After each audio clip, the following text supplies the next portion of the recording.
Even that's gonna cost you.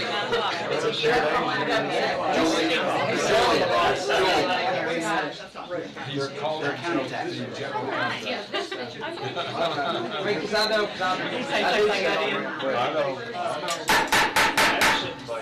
Good morning.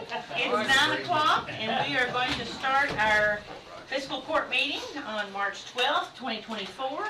Madam Clerk, has it been properly advertised and do we have a quorum? Yes. Great. All right, we will ask Magistrate Cullen, who just left the building. Okay, so. You want me to go ahead? Would you mind? No. Okay, well, let's Magistrate Gay, who will have our invocation. Thank you. Gracious Heavenly Father, we thank you for this beautiful day and this opportunity to gather and take care of our great citizens' business. Be with this court as we make important decisions that affect our citizens in this county. Be with our national and state leaders as they work to solve and work for peace around the world. And Father, be with and protect our troops and first responders. It's in your Son, precious name, Jesus, we pray. Amen. Amen. Thank you very much. If you are able, please stand with me for the Pledge of Allegiance.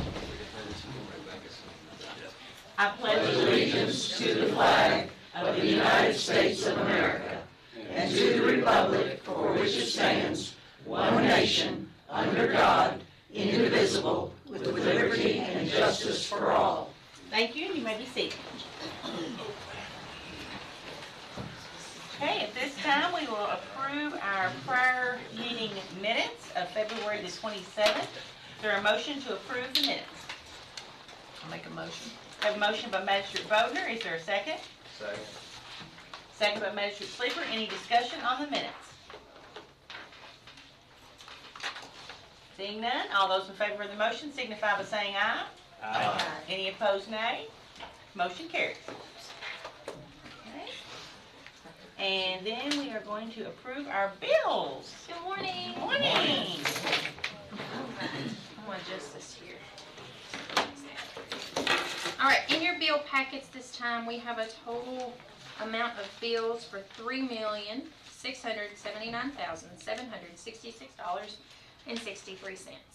We're also going to be adding on a Boyle County clerk check for $6, and that's going to go to help title an ATV at the jail. So when you add that $6, you're going to get a grand total of $3,679,772.63. All right. Motion Make to a approve motion the if we approve the bills as presented. Magistrate Gay, is there a second? Second. Second by Magistrate Sleeper. Any discussion on the bills? Okay, all those in favor of the motion signify by saying aye. Aye. Any opposed, nay? Motion carries. Thank you. Thank you. Thank you. Next, we have our budget transfers. Thank you. Thank you. Do we have a treasurer? Let me look.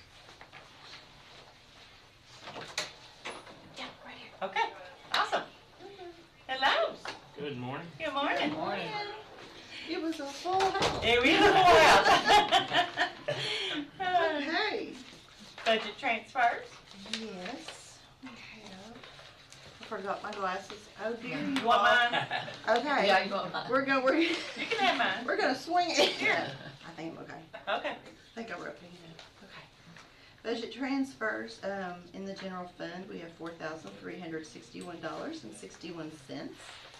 Joint jail fund, $21,000. And in fleet management, $5,293.05. Total, $30,654.66. Okay. Motion to approve the budget transfers. So moved. Magistrate Gay, is there a second? Second. Magistrate Wagner, any discussion?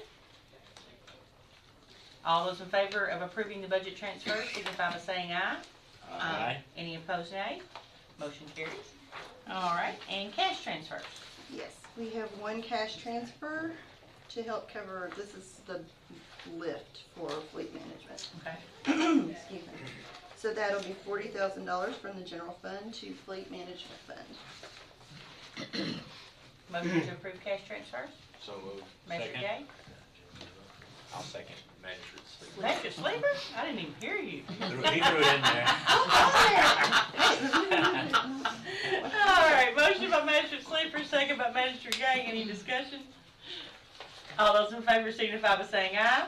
Aye. Any opposed, nay? Motion carries. All right. Alright, I also had one quick little thing with, we had a couple of little changes on the budget workshop that came up last minute, so,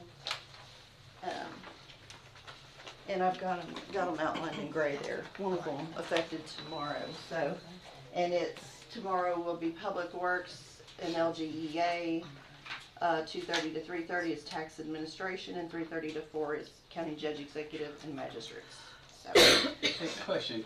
I'm scratching my head on some of this stuff, okay, just with the transfers. Like some of it, budget, Where are we at? yeah, budget transfers just doesn't make sense to me. And I'm guessing if it doesn't make sense to me, it doesn't make sense to the public. But like under fleet management, we transferred money from liability insurance over to machinery and equipment. the liability insurance had already been paid out, so that's extra money that's just sitting there.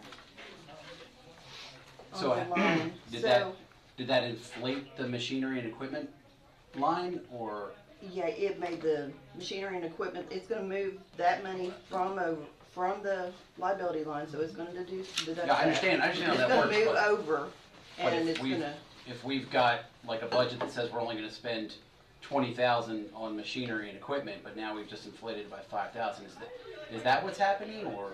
we did, part of this we did, not knowing all of our exact costs for fleet management this year, because of It's a new the, department. I understand all because that, of the building. but we set a budget, and so it's kinda like, is this a way of getting around reopening the budget?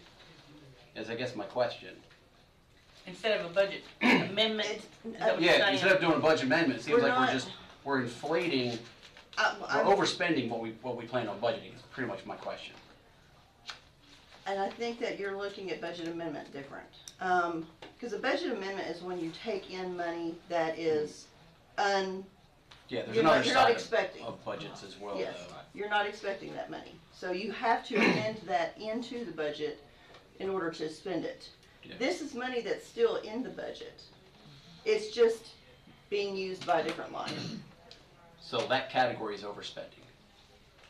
So And we, that category, Underestimated it, Yeah. right? yeah, we underestimated it with 'Cause it was an all the unknown. different tools, you know, because there were a lot of unknowns. We had the lift, we had his air compressor, Compressor, yeah. No, I understand and all the different things. Yeah, just for everybody else's understanding, those in the audience and beyond, fleet management, that's a new department. We now have our own diesel mechanic that takes care of our fleet, and as part of that, we set up a shop, if you will, a mechanic shop for him. And in setting that up and doing that department in particular, it's new ground that we're plowing, and so we just had to do our best guess at what that budget would be. However, that process is saving the county thousands of dollars by bringing that in-house. all right, so I mean, same question with joint jail, where that's not new, where we moved 20,000 from home incarceration under medicals. Is that in the same? The medical contract over pool line, that was still part of getting some of the payments in from last year that did not go through, because contract over pool is not always going to be the quickest thing to come in. It might take 6-9 months before you actually see that money, or before you see that bill. So this bill is probably from a year ago, very possibly. Came in, we still have to pay it out. It's over our pool amount, so it has to come out of somewhere. It's hard to come up with an exact amount that's going to be dead on, because you are going to have things that are going to influence it. You're going to have different scenarios that are going to influence with, heart attacks, ODs, I'm aware, it's just prosthetic legs. 20,000 seems, I mean, give me 1 or 2,000, but 20,000 seems a lot, but. Well, All right, I guess that's I where- overplanned. I basically was trying to move enough in there that hopefully I wouldn't have to move anything else in there for the rest of the year. And since that extra was sitting And home There. incarceration was extra. And Right. yeah, the home incarceration, we haven't been paying anything out of that line, and that's extra money that's sitting on that line item. It could be moved over, and it's not So affecting really if we anything. do start, in which we're gonna hear from home incarceration today, once we have to start paying out of that, then how are we gonna have to replenish the home incarceration then, or? All right, No. There is plenty left in the home incarceration. okay. How much did we budget for home incarceration if we've got that much money to move? It was like 150,000. Jeez. So I think that's why I was not really overly worried about the That's fine. 20,000. If I have questions, other people have questions, and so it's better to get an answer. No, I mean, Cool, thanks. okay. All right, we'll have you back in just a minute, okay, Okay. for the budget amendment.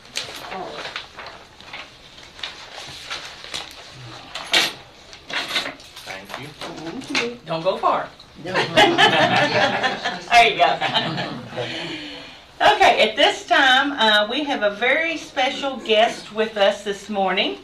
We have Mary Lou Redmond White, and I would like to read a proclamation concerning Miss White. Whereas Mary Lou Redmond White, born in Missouri on March 12, 1919, and whereas Mary Lou obtained her teaching degree from Western Kentucky State Teachers College, graduating in 1940, and whereas throughout her life, Mary Lou has exhibited service to her community as a teacher, volunteer, and leader, and whereas Mary Lou retired to Kentucky at the age of 99, residing at the McDowell Place of Danville. And whereas her service to the community has not ended with her retirement, she is a member of Helping Hands, Operation Christmas Child, volunteering with craft and bake sales to raise money for the Walk to End Alzheimer's. Whereas Mary Lou is a member of McDowell Place of Danville's drama group, even helping to write 2 plays of her very own. One, The Bus Trip, received an honorable mention at the West T Hill Community Theater Play Writing Contest. And whereas today, March the 12th, Mary Lou Redmond celebrates her 105th birthday.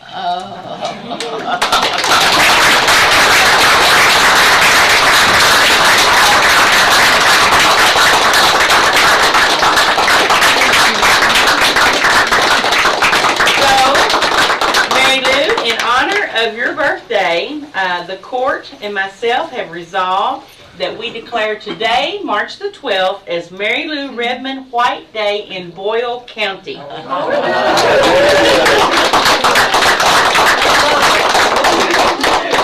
I want to present you with this proclamation, and we want to wish you a very, very happy birthday, and it is a pleasure and a blessing to have you with us today in our audience. And thank you for coming. Can we sing it to her? We can sing happy birthday. Yes. All right.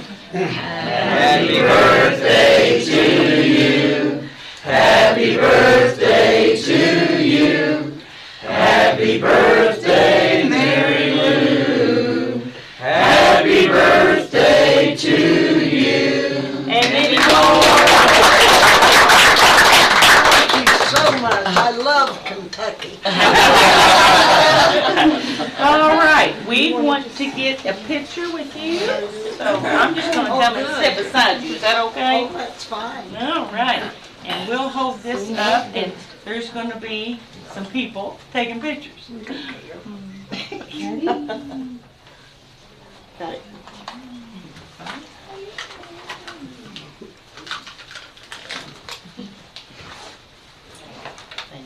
Thank you. Did you get one, Steve? Yes. I'm sorry, I had this in the way. There you go, got it. All right, all right. And of course, our magistrate, Steve Sleeper, is a young budding thespian, so. So I'm going to give that to you. Thank you so much. And we just appreciate you all bringing her here today so that we could celebrate her birthday with her, and we're just thankful that you're here. Come back next year. Yeah, come back next year. Absolutely. I'm her niece. It's Donna Powell. I live in Lancaster, and we want to thank you all so very much for this honor. Really, is that you? I'm sure she's enjoyed it tremendously. Thank you. Thank you. Yes, I know. Now, you are welcome to stay, but we don't want to bore you with the rest of the meeting. She has to go run McDonald's. She has to go on I got This was the you. You got highlight people of waiting for you. House, tell them what to do. Thank you so much. Yes, ma'am. Yes, ma'am. Thank you for coming. Oh, I've Say if you always see- loved Kentucky. Kentucky's good. Love it. Say if you see Miss White coming, you better run, because she'll put you to work. That's right. That's right. She tells me she's my boss every day. And she is. Thank you. You all have a blessed Have a day. great day. You as well.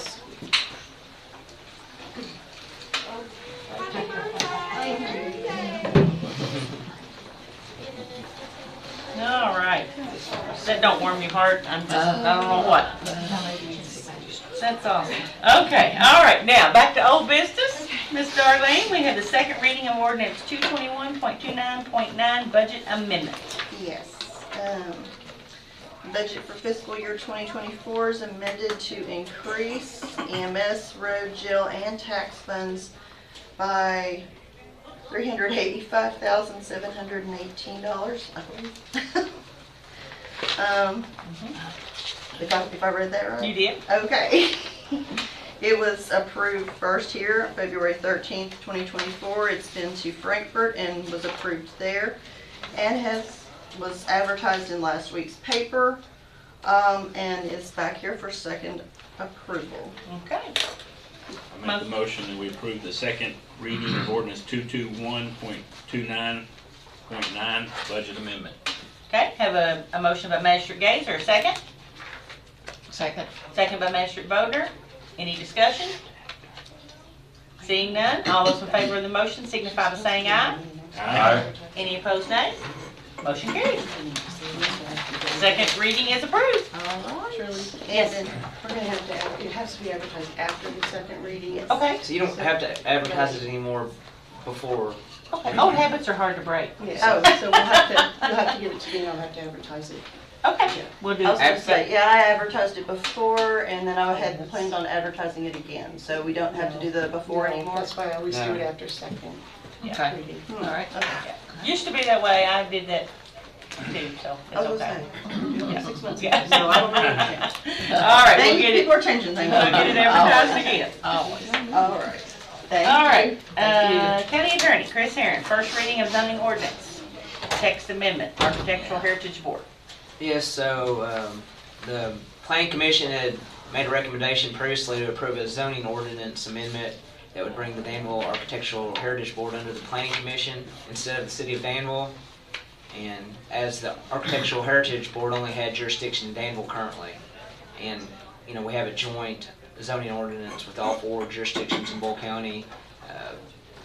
The Mikaela Gerry wanted to make a recommendation for this amendment, proposed amendment, and it actually already went in front of the Danville City Commission, and it was passed. So we're just going and doing it in our ordinance as well, and it's ordinance number 920.23, an ordinance amending the zoning ordinance text as it relates to the historic overlay district for the joint zoning ordinance 920.7 for Boyle County, Kentucky, and basically it amends Articles 1, 2, 3, 4, and 7 of the zoning ordinance titled Boyle County Zoning Ordinance, and then readopting everything else.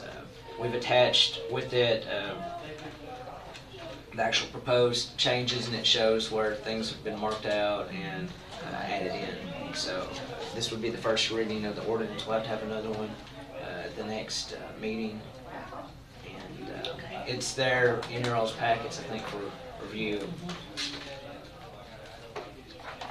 Make a motion for approval. Okay, we have a motion to approve ordinance number 920.23. Is there a second? I'll second. Second by Magistrate Gay. Any discussion? Yes, Judge, on that first page, number 1, second line, I think there's a typo toward the end of the line.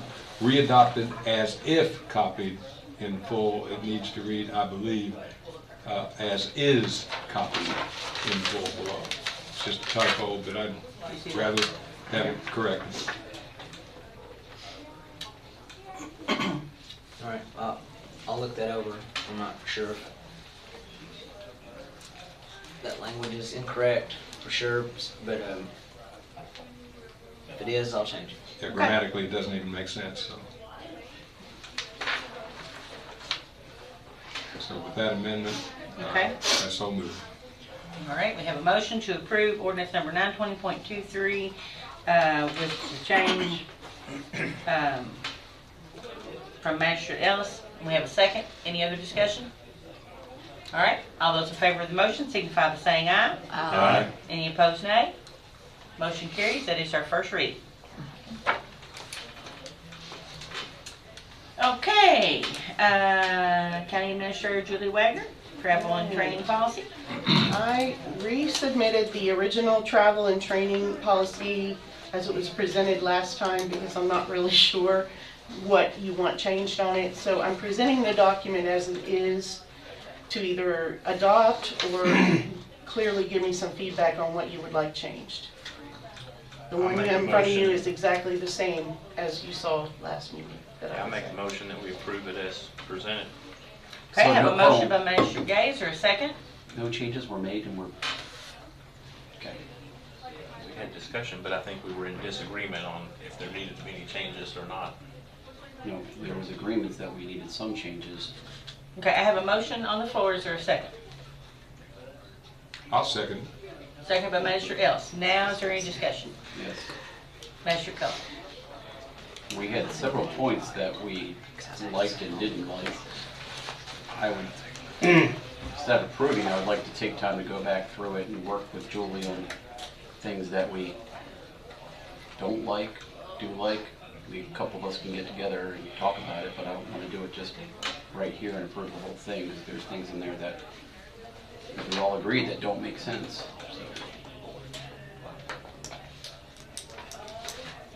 Okay, well, I have a motion on the floor to approve it as is presented with a second.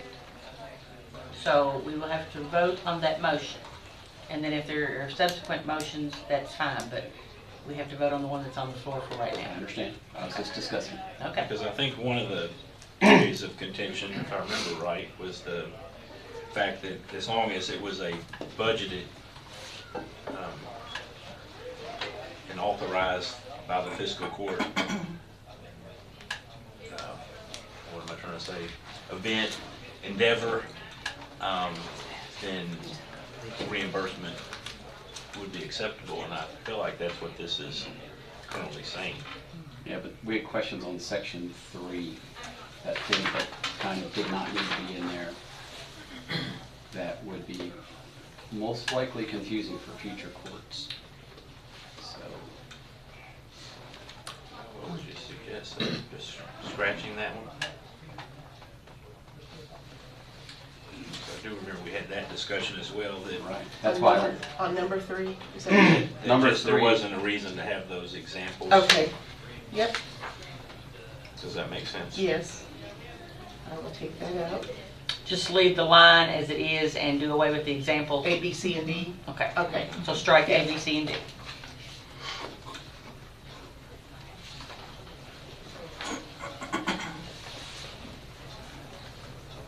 Okay, do you want to amend your motion, Mr. Gay, to include approving the document as presented with striking A, B, C, and D of number 3?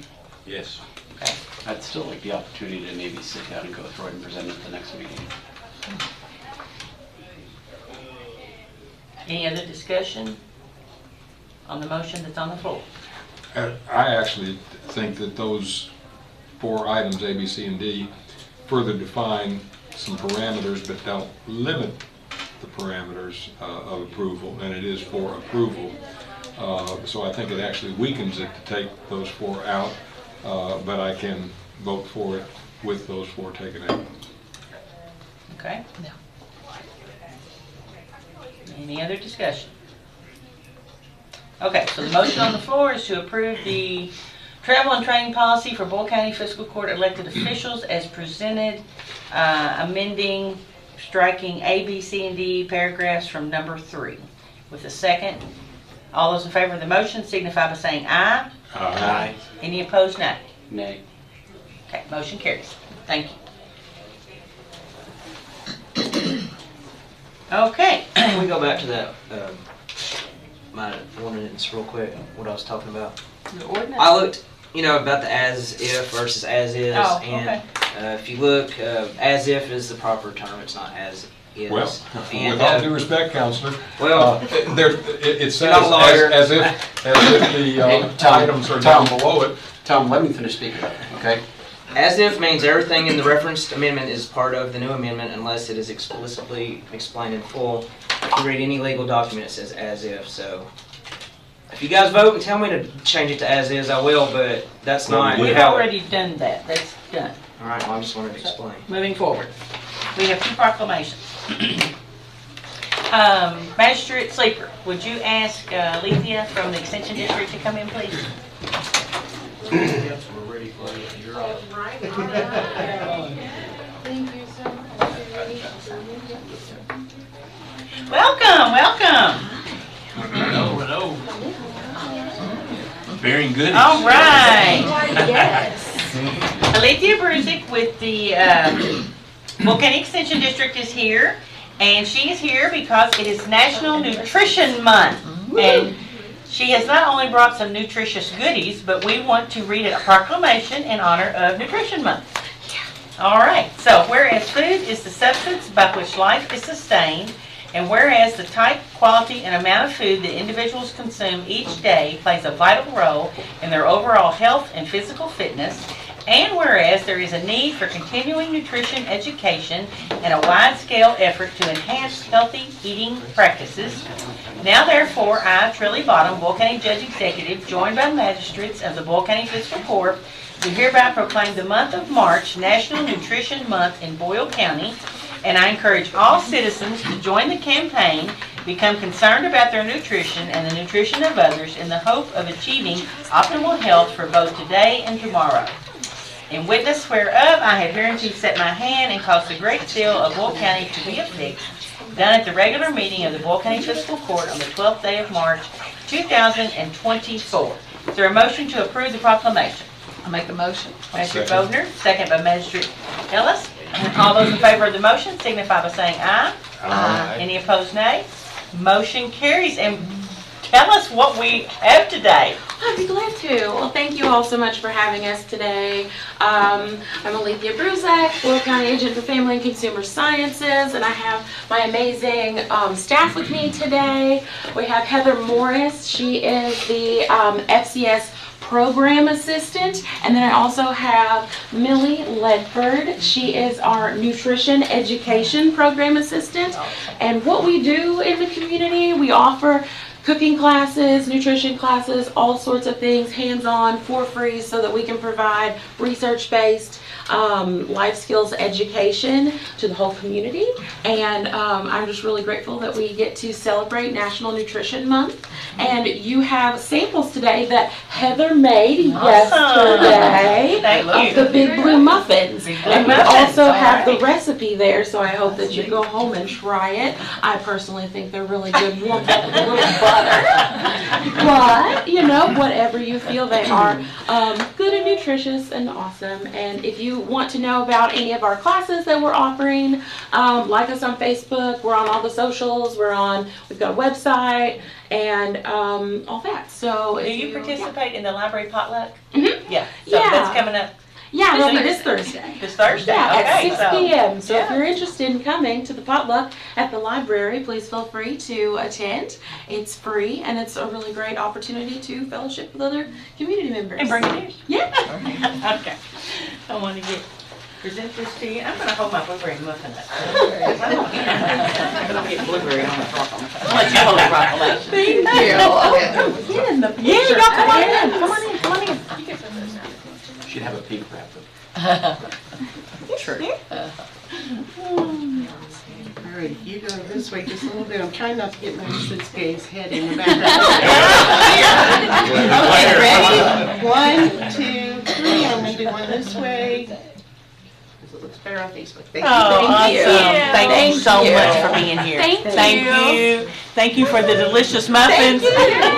And before you all leave, I want to talk about protein because our youth will be having the investment in the youth sale this fall with cattle, hogs, sheep, goats, and chickens. So we look forward to working with the Extension Office on the investment in youth this fall. Thank you. Thank you. Thank you. Y'all have a good day. You too.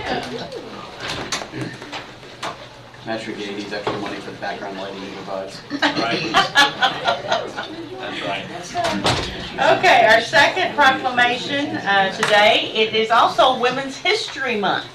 So this is in honor of all the women present today and those in our community as well. Whereas American women of every race, class, and ethnic background have made historic contributions to the growth and strength of our nation in countless recorded and unrecorded ways. Whereas American women have played and continue to play critical economic, cultural, and social role in every sphere of the life of the nation by constituting a significant portion of the labor force working inside and outside of the home. Whereas American women have played a unique role throughout the history of the nation by providing the majority of the volunteer labor force of the nation. Whereas American women were particularly important in the establishment of early charitable, philanthropic, and cultural institutions in our nation. Whereas American women of every race, class, and ethnic background served as early leaders in the forefront of every major progressive social change movement. Whereas American women have served our country courageously in the military. Whereas American women have been leaders not only in securing their own rights of suffrage and equal opportunity, but also in the abolitionist movement, the emancipation movement, the industrial labor movement, the civil rights movement, and other movements, especially the peace movement, which create a more fair and just society for all. And whereas, despite these contributions, the role of American women in history has been consistently overlooked and undervalued in the literature, teaching, and study of American history. Now therefore be it resolved by the Boyle County Fiscal Court that March is designated as Women's History Month. The court calls upon the people of Boyle County to observe and recognize March as Women's History Month with appropriate programs, ceremonies, and activities that celebrate the women in our community. So this is in honor of all the women that are in our community in whatever role that they are in. Is there a motion to approve the proclamation? I'll make a motion. Motion by Magistrate Boder. I'll second. Second by Magistrate Sleeper. All those in favor signify by saying aye. Aye. Any opposed, nay. Motion carries. All right, at this time, we have 2 certificates of appreciation for years of service. One, and neither person could be here today, but one is Fred Edwards, and he has 5 years of service with the Boyle County Detention Center, and we appreciate everything that he does in his job, and appreciate him being an employee.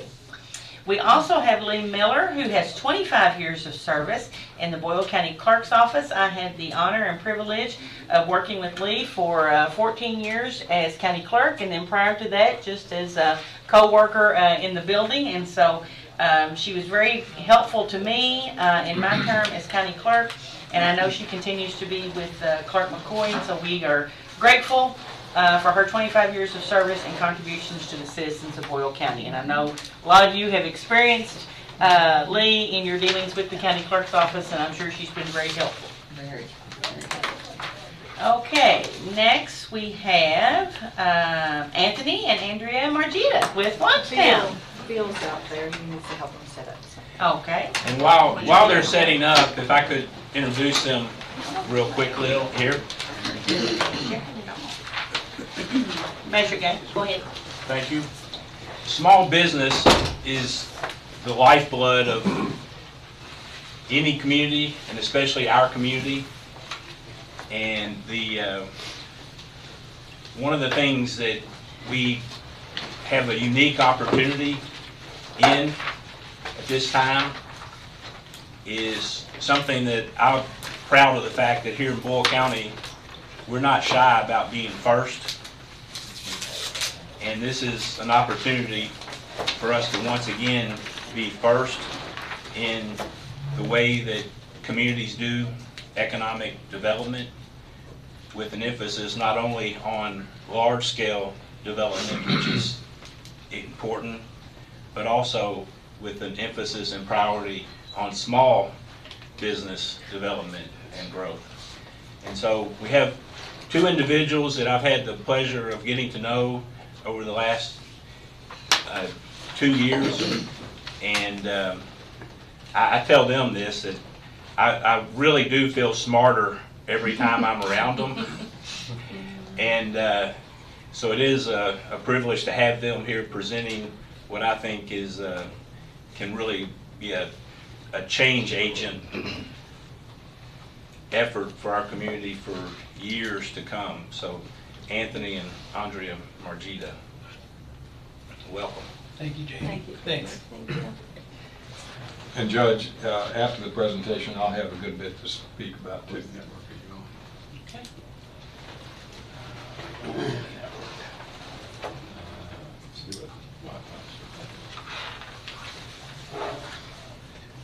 Jamie, what Wi-Fi should I choose? This? Choose the DCFC admin.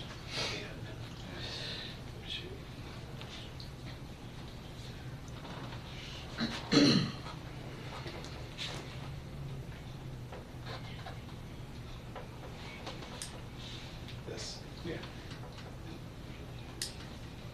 Actually, They don't know any good jokes. Stand-up. it's not ours. Stand-up comedy. Well, thank you for having us here today. We really appreciate it. I'm Anthony Margida. My wife Andrea is here. Most of you know us. We're the co-founders of what we're going to be talking about today, which is Launchdown, a non-profit organization. And really happy that we're able to do this on Betty Lou's Day and Nutrition Day and Women's History Day. Yeah. So we're on a roll here with some great things. So You're on the same network as the television, so you should be able to take that. okay, so what do I do now? The AirPlay.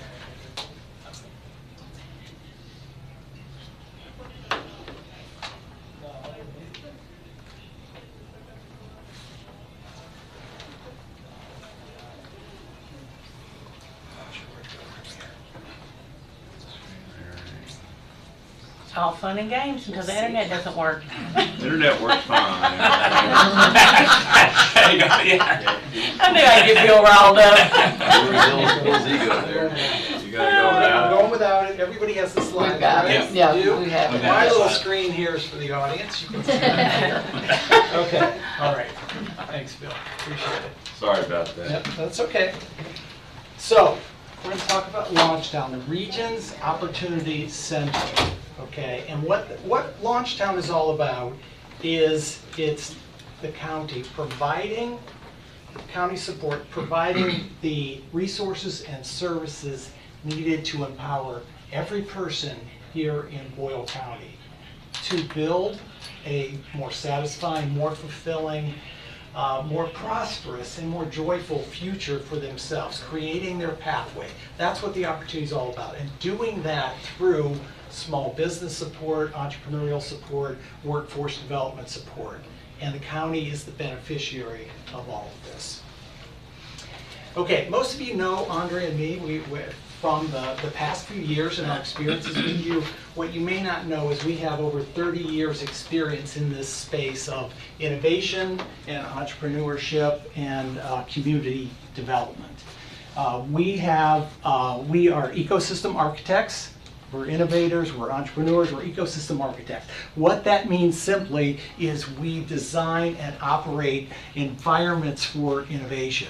That can be a business incubator, a business accelerator, it could be any type of community development, economic and workforce development support. So we've started and run several businesses ourselves. We have mentored and advised and coached hundreds of other small businesses and entrepreneurs. And through our programs in various states and places, we've helped create over 600 new jobs, launch dozens of businesses. We've helped our clients raise over $75 million in capital. We are also thought leaders We have traveled the country and beyond, seeing and sharing best practices, ideas, and we have spoken, and we've also taught courses with the International Business Innovation Association and also the International Economic Development Council. I've served on the U.S. Council for Competitiveness. Andrea and I were named last year to the National Commission on Innovation. So, Launchtown, what it's all about is providing unprecedented support here in Boyle County. And it is a complete spectrum from before startup, before even starting a business, getting the LLC, all the way through to market entry and retail. We're building on what we've been able to do, taking some of the best programs that Andrea and I created at CenterWorks, and we've accented and built on that based upon community demand and community needs. So we have, if you're on the small business support page, 6 elements there of this. The first is Liftoff. That's our signature 10-week starters program for entrepreneurs. We have graduated over 50 people in that program in a little over 2 years, started or built upon 20 businesses right here in Boyle County. Flight is our small business mentorship and support. What that's all about is after you launch the business, Andrea and I are there to continue connection, continue advising on every different level as you build your company and make it stronger. Elevate is a community support organization where the plan is to get individuals, founders, small business owners, entrepreneurs, get them together on a regular basis so they can share best practices, mentorship with one another, and look for synergies to do some special things together. The next level is we have a site on Church Street, a brick and mortar. That is a place where we can make available which is a pretty great barrier to entry for most new startups, and that is access to a customer base, a retail storefront. So in this space we'll have all of our small businesses, whether they have products or services or art or whatever it might be, they can list and display their items for sale there or demonstration. In addition to that, we will have a kitchen. It can be shared much like a commercial kitchen, but we are calling it a collaboration kitchen because we will connect people with that, take them through the regulatory process, have business coaching as well, and after they create whatever they're creating in the kitchen, they can also sell it there in the marketplace, in the brick and mortar. Finally, we'll have a chef in residence program, and this is one that you're going to like. We're local talent, some very talented people who are very skilled, very talented at making special dishes. They might not have the following or the staff or the resources to open their own restaurant. They can, on selected nights and on a rotating basis, can make their food there and sell it right there as well. So that's the complete spectrum.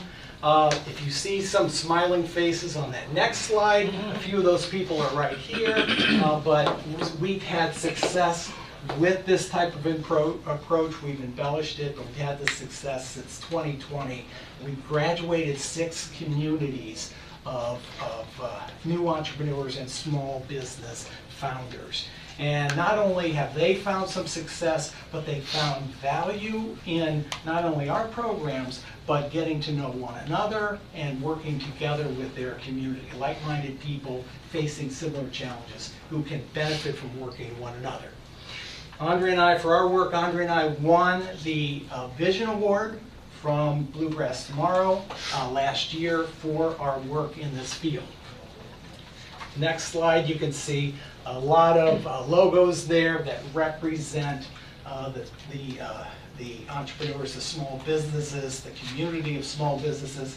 that have graduated and started or embellished their small business through work that Andrea and I have led. So what's the ROI? The ROI is community.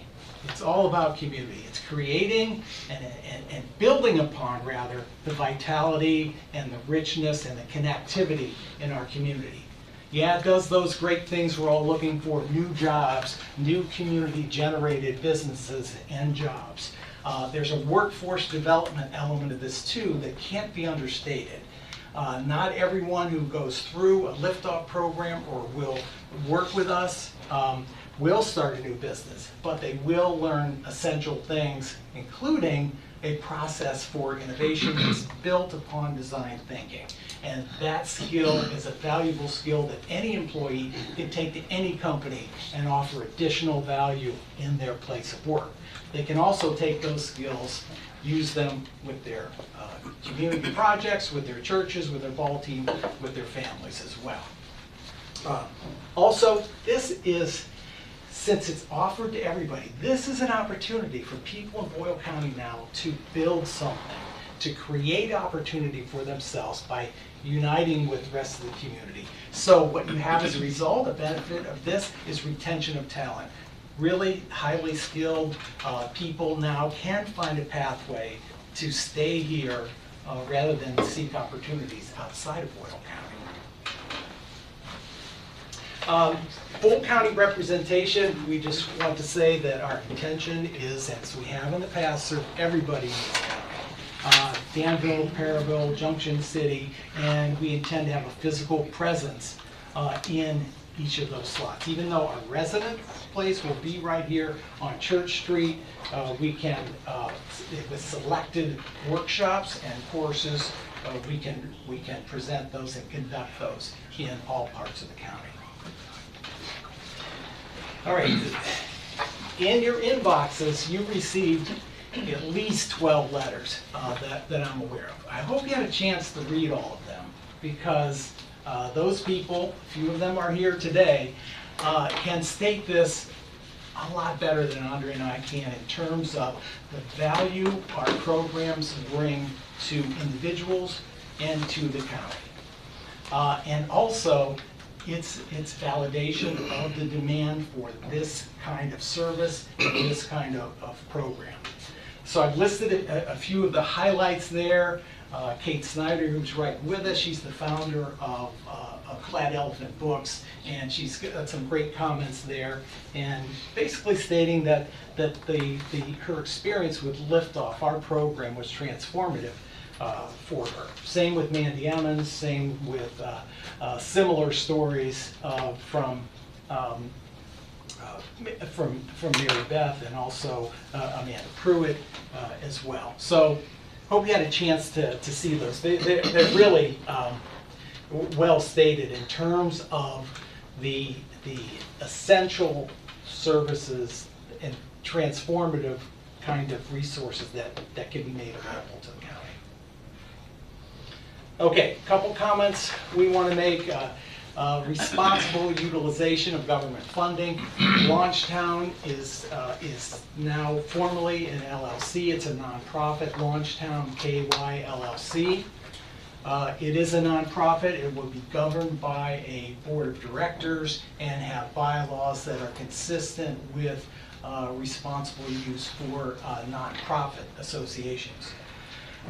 So no one in the Launchtown organization takes equity in companies or any of our clients.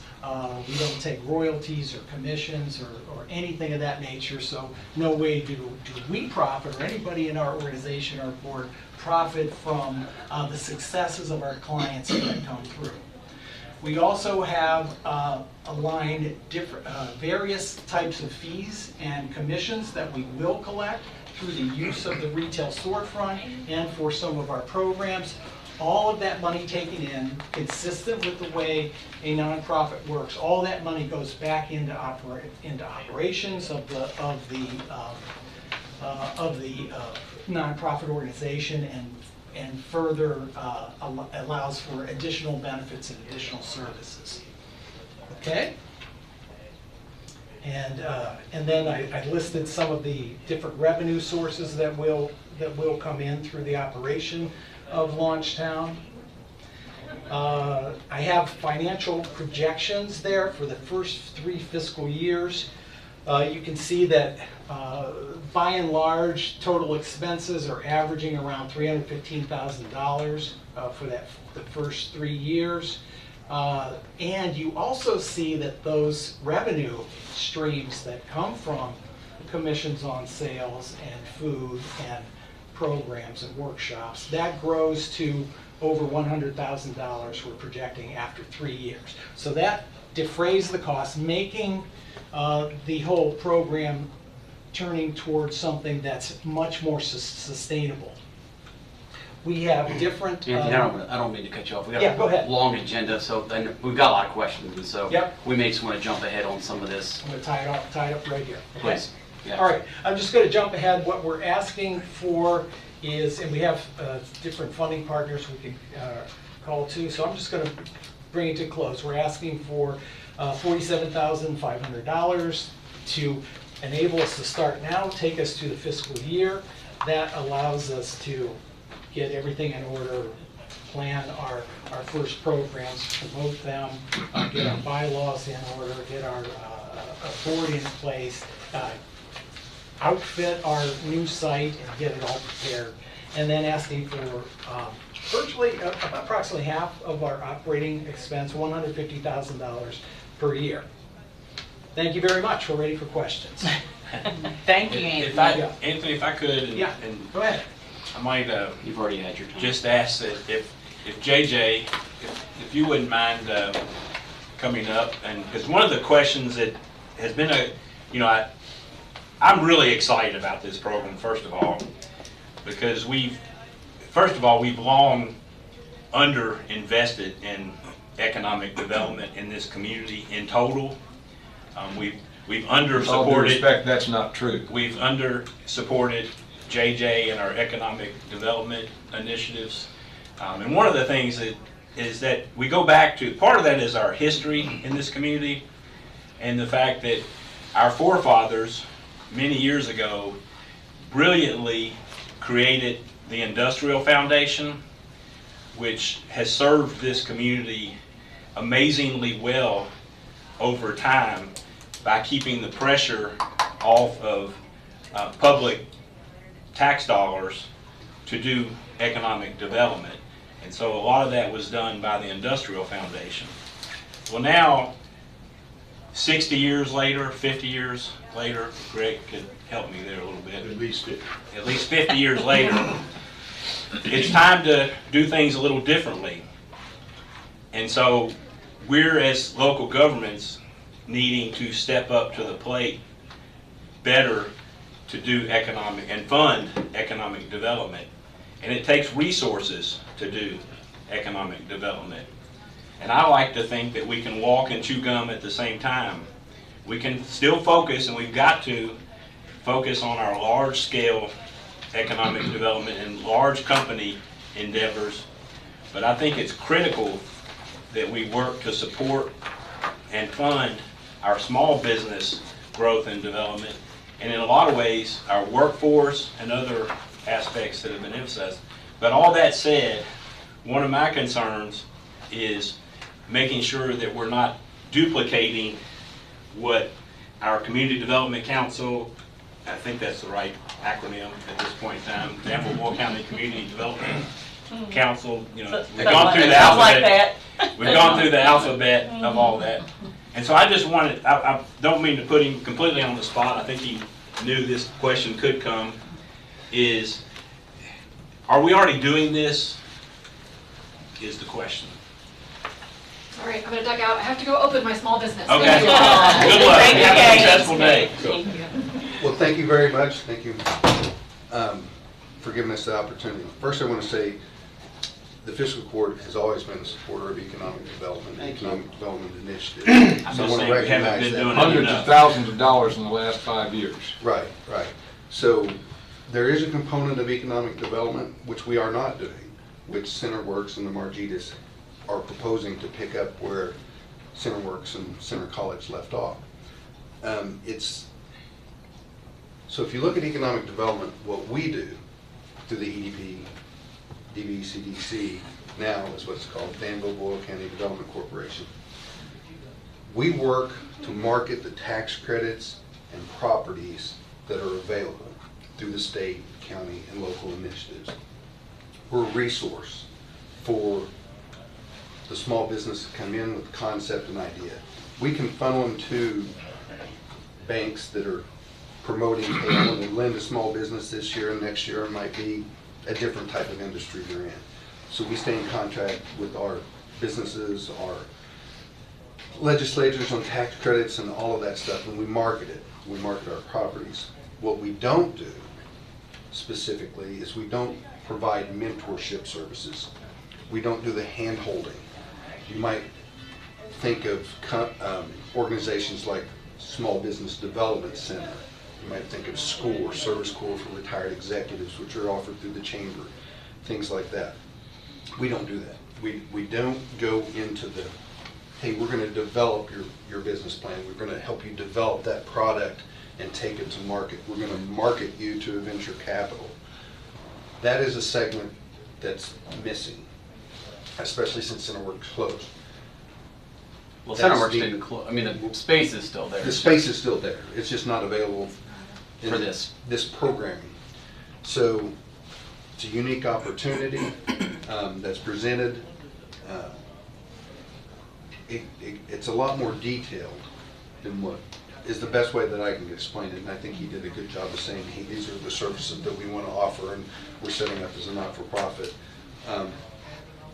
And obviously the testimony from the small businesses that were theirs, they were successful in going through the program. We don't offer a 10-week hand-holding development. That's just not what we do. We've got a staff of 3. We concentrate on workforce development. We're concentrating on land development with the Industrial Foundation, and obviously marketing, all the services. So it's needed,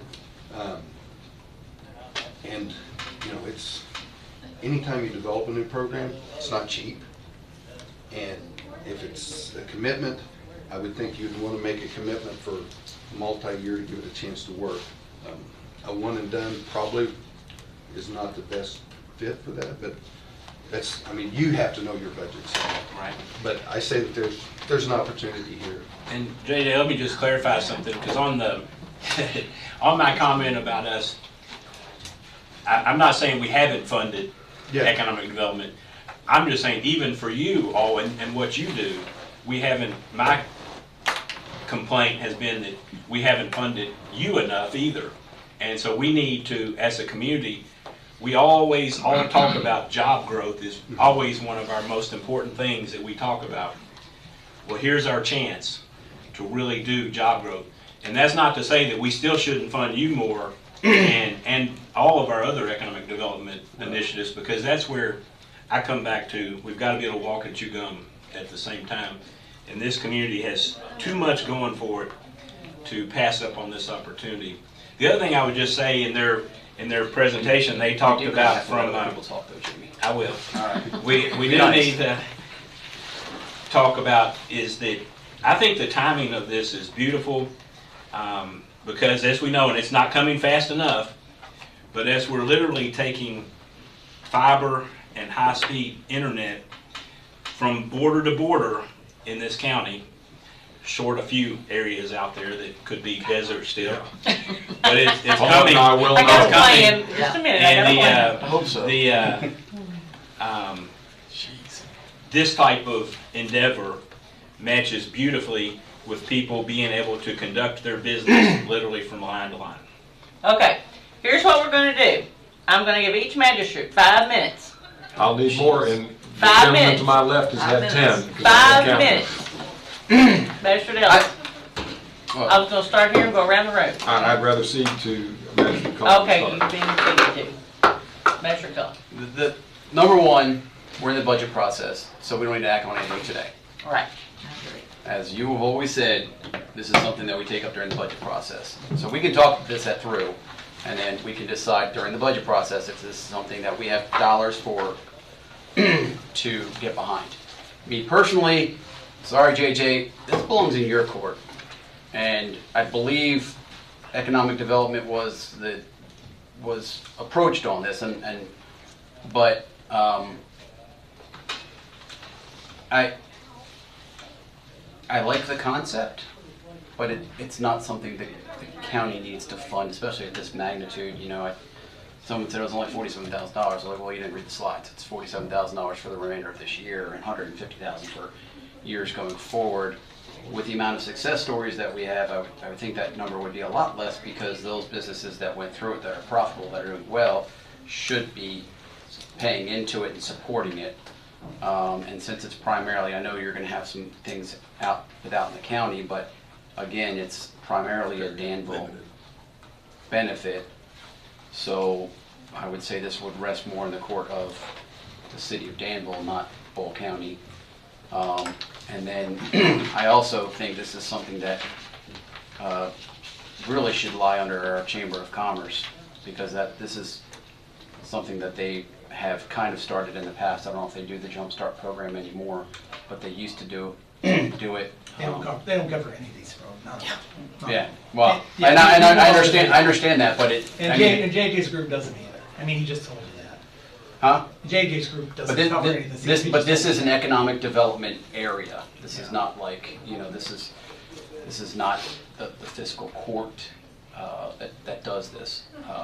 It's something that should fall under economic development. We've got several other, I mean, Visitors Bureau falls under economic development. Chamber of Commerce falls under economic development. And so when you guys gave the presentation at the at the meeting, I was like, well, if it's going to fit anywhere, it fits here. So, and there are, you know, JJ, there are other programs. SBA, I went through SBA counseling, stuff like that. So, anyway, my 2 cents is I love the concept, but again, with the tax dollars that we are allotted and all the things that we have to do, I mean, that's an enormous price tag for us to even kind of get involved in. Okay, who would like to go next? 5 minutes. Tom doesn't. You won't find someone more supportive of small business development than myself, for a lot of reasons that I won't go into. The however is, when I first got wind of this, I thought you might be coming for $5,000. I had no idea that it might be $47,500 for the remainder of this year, and more than doubling, more than actually tripling for the ensuing years. In my history, I have watched competitors by the names of Wendell Cherry and David Jones almost go out of business when they started out in the nursing home business. They went to venture capitalists, and one of them, by the name of J.T. Young, built the library at the University of Kentucky, and many others like him, funded them to start a little organization that I was a competitor of for over 40 years, and that was called Humana. That has now migrated to the point where Humana has its own subsidiary, because I did a lot of research in the last week, venture capital organization. Years ago, I became extremely close to the lead attorney for one of the major firms in Louisville, who was the chairman of the board. He's retired now. And he was the chairman of the board of the Louisville Venture Capital Organization. In my research, I quickly found more than a dozen entities, individuals and major entities like the Louisville Venture Capital Organization, who have funds available to help entities like your launch town. In addition to that, Colonel Sanders, when I-75 was built, virtually went bankrupt and sold his operation, small hotel, at a loss. He was living on his Social Security check and started going around with his kettles and pots and trying to get franchises. A gentleman by the name of Massey from Tennessee got wind of what he was doing, and on the internet you will find that he was the first venture capitalist. Public, not private tax dollars, used by another entity to start what is now an internationally known KFC. We were at a recent Kentucky County Judges Executives Association conference, and one of the highlights of that conference were the folks, JJ, in your discipline and others from Bowling Green, Harlan, and Russellville. The most stunning success story that I heard was from the woman from Russellville. There was a decrepit building downtown in Russellville, and I've been there many times because it used to be an antique mecca. That decrepit building was approached by the woman involved in their economic development so that she could pull in some partners who went in and took this gentleman's property with their own limited funds, painted, fixed it up, and moved in to start just as a Saturday flea market. Over the years, that has now evolved into some 6 or 8 businesses in that building that they helped to restore for the gentleman who owned it. He wasn't laying his hands on it, but they made a commitment to him that if they could have that, they now have a nominal rent in there. They have had guidance by their Chamber of Commerce, by their Economic Development Partnership, and others, and they have successful small businesses in that entity. Jason has already mentioned the EDA, the Development Council, the Chamber of Commerce. I've never known a Chamber of Commerce that did not get intimately involved in small business development. I could go on with many other points, but again, I am a strong proponent of small businesses and business development. In this very seat, a couple of years ago, I was mentored by John Kaywood, and he has long believed that our chamber and other economic entities have not been performing at the level that they should in small business development. And I'd be happy to answer any questions, to discuss, debate. I've actually offered to our colleague here, Jamie Gay, that if you want to sit down and talk about trying to approach Louisville venture capital, I know those folks and I can help you with that. But when we have veterans and we have small groups of people who are homeless, but that population is growing, and we have folks who are food challenged right now, we're not giving $5,000 and $7,000 and $9,000 to those entities, let alone $47,500 for what I think is totally a private venture of its own that should stand on its own and prove itself. And I will make this comment, and I was reluctant to do it. But Last comment. Well, last comment. That's not quite 5, Judge. Oh yeah, you're almost over. And when I told this woman that, for example, she talked about the kitchen. I already have in Perryville people who are canning under the law with health department approval, and that's 8.5 to 9 miles away from where you would be. And I have people from 17 miles away who could not possibly, with their economic circumstances, be participants in this program. So with that, Judge, I am adamantly opposed to any tax dollars being used for this private sector entity. Thank you, Magistrate Ellis. Magistrate Boyle, a minute. Everybody thinks it's a great opportunity for Boyle County, and I agree it is. And but for what, $497,000 in the next 3.5 years, that's a lot of capital for it. I'd love to see you getting maybe not money from the businesses you helped start up, but maybe some in-kind. See if you can get more in-kind. Look at industrial people to help support. We are going through the budget process, and you know, I'll be glad to look at it to see what we can help. I just wouldn't think I could see doing that amount of money over that time. You know, I could see we could put some money in it, but not. And it is currently listed as a nonprofit, correct? No. Okay.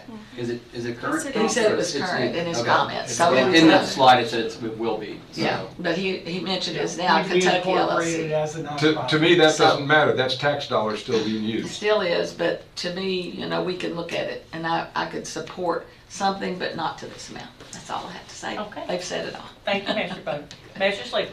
Okay, I really like the concept. I think it could provide a strong foundation for small businesses to start up. As Magistrate Gay said, small business is the backbone, I think he said lifeblood, but it's the backbone of our economy, and I think it's behooves the county to have a healthy start and provide sustainability, help provide that for the, it does appear to fill a gap in the mentoring and training that's not currently being provided. I know Chamber of Commerce is supposed to be tasked with that, but if they're not doing it, then who needs to do it?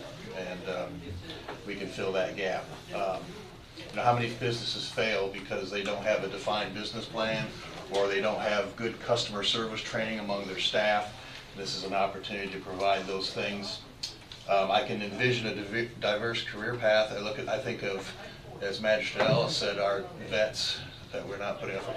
I can see this being a benefit to them, helping them to get started up in a business where they might be disadvantaged otherwise. I would think banks would have more assurance in loaning to small businesses if they were assured that there was some sound training and mentoring there going on, so the business would be more apt to succeed. We do put money towards great industrial development, and that's a good thing. I don't want to see that diminished at all. But also I think of, okay, we might have a business, an industry come in that hires 100 people, and then they decide, some corporate office somewhere out of state decides whether they're going to move or they're going to merge or something like that, and then that's gone.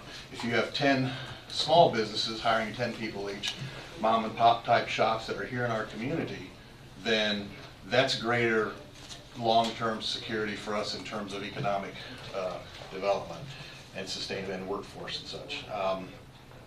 I did have a number of questions, but I think most of those have been answered. I don't see why this is not a reasonable thing to do. As far as the dollar amount, I don't know about that, but I think we do need to look at that. But anyway.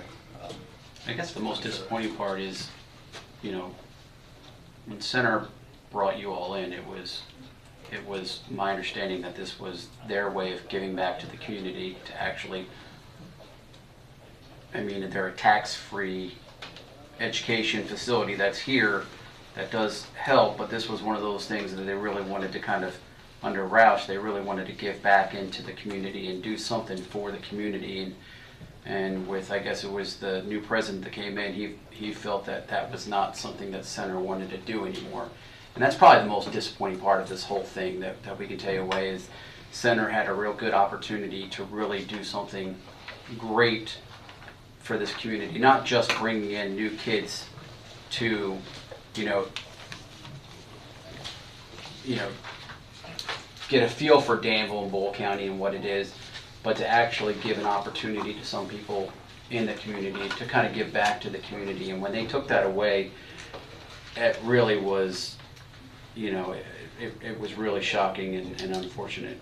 And but I mean, I really think that a center or somebody like that really should be the one funding this. And in some ways, maybe Judge, you have a conversation with the new president and try to understand why and how we fix that. Sure, I'd be glad to. Thank you. Do you have a few minutes to respond? May I just say No. something first to Magistrate Cullen's point? Other entities have been dropping the ball, and so. But that doesn't make it right We for just them let not the to do what they're not doing. I know, but how, if we're just gonna let the ball dribble away, or are we gonna No, pick we're the gonna ball challenge from the them county? because they do have some of our money. We're gonna challenge them to do what they are not doing that should be within their charter. Well, we can do that as well, but to me, this seems like a reasonable augmentation to what everybody else is doing. Couldn't disagree more. Well, I mean, I think we all agree that's a good thing. It's the dollar amount. And the fiscal court does not have the same endowment fund that Center College has. True. You know, Good when you've got point. $500 million pretty much as an endowment, you know, this request is not much, and it gives back to the community that that has embraced them and in some ways allowed them to be here and continue to be here. Anthony, I'm gonna give you a Item few 47 parting, sounds like a great deal. Look at the return on minutes. investment. Okay. For 150,000 is what Okay. I'm worried about, it's not the 47. Yeah, first of all, if I may, just, first of all, this is not charity, okay? This is not charity. Okay, we've talked about 3 different entities. The center, who dropped the ball, they don't have any interest in doing this. Their president doesn't have any interest in doing this. We talked about economic development. We talked about the Chamber of Commerce. Everybody here has said, even JJ said itself, that these are areas that are not being covered, the small business support. So rather than say, you should do it, you do it, you do it, you got people here who are credentialed and accomplished and have shown this community it can deliver. Back to that point about charity, this is not charity. There is an ROI. I don't think that word came up. Okay, but it's more or less, well, can we afford this? If you think, you're familiar with the term net present value, right? If you look at the net present value, it shows what the return is going to be in future dollars based upon your investment today. When you look at that and look at the returns, you're talking about dozens of new businesses started. Okay, those are new jobs, those are new corporations, there's a vitality to downtown. The whole value of the community rises as a result. People's real estate values go up, the taxes go up, people have new jobs, they're happier, you have talent that stays here, you can better able attract people as well. So the payoff is to the county. So you have a chance to do this for the county. Yeah, Center College should have done it, but you have an opportunity today to do this. That has happened Second of all, in Harlem. excuse me, It's happened in excuse Bowling me. Green. Okay, Excuse me, Anthony's excuse me. turn. I will address what you said about venture capital. Andrea and I have helped our companies raise over $75 million in venture capital. That is not, it's the wrong approach here. I The couldn't venture agree. capitalist is not going to invest in Amanda's business or Kate's business or Parkman. In your business is what I'm talking about. And they're not going to invest in ours either. That's Then not you what have- venture capital's then for. It's a when you have- non-profit. When Do you know Wendell what Cherry venture and David capital's Jones, for? It's a non-profit. Okay, I don't think we're prepared to make a decision today, so we will take all the information that has been presented and we can work it in under our budget cycle and see where the court comes up. But I think everybody's had ample time to speak, and we appreciate you all being here and your presentation. It is a wonderful concept. I don't know if we will all get behind it or not, but it's certainly worth looking at. So, thank you both for being here Thanks so today. much, Judge. Thanks, everyone. Thank you. Appreciate your leadership, Amy. Thanks, Steve.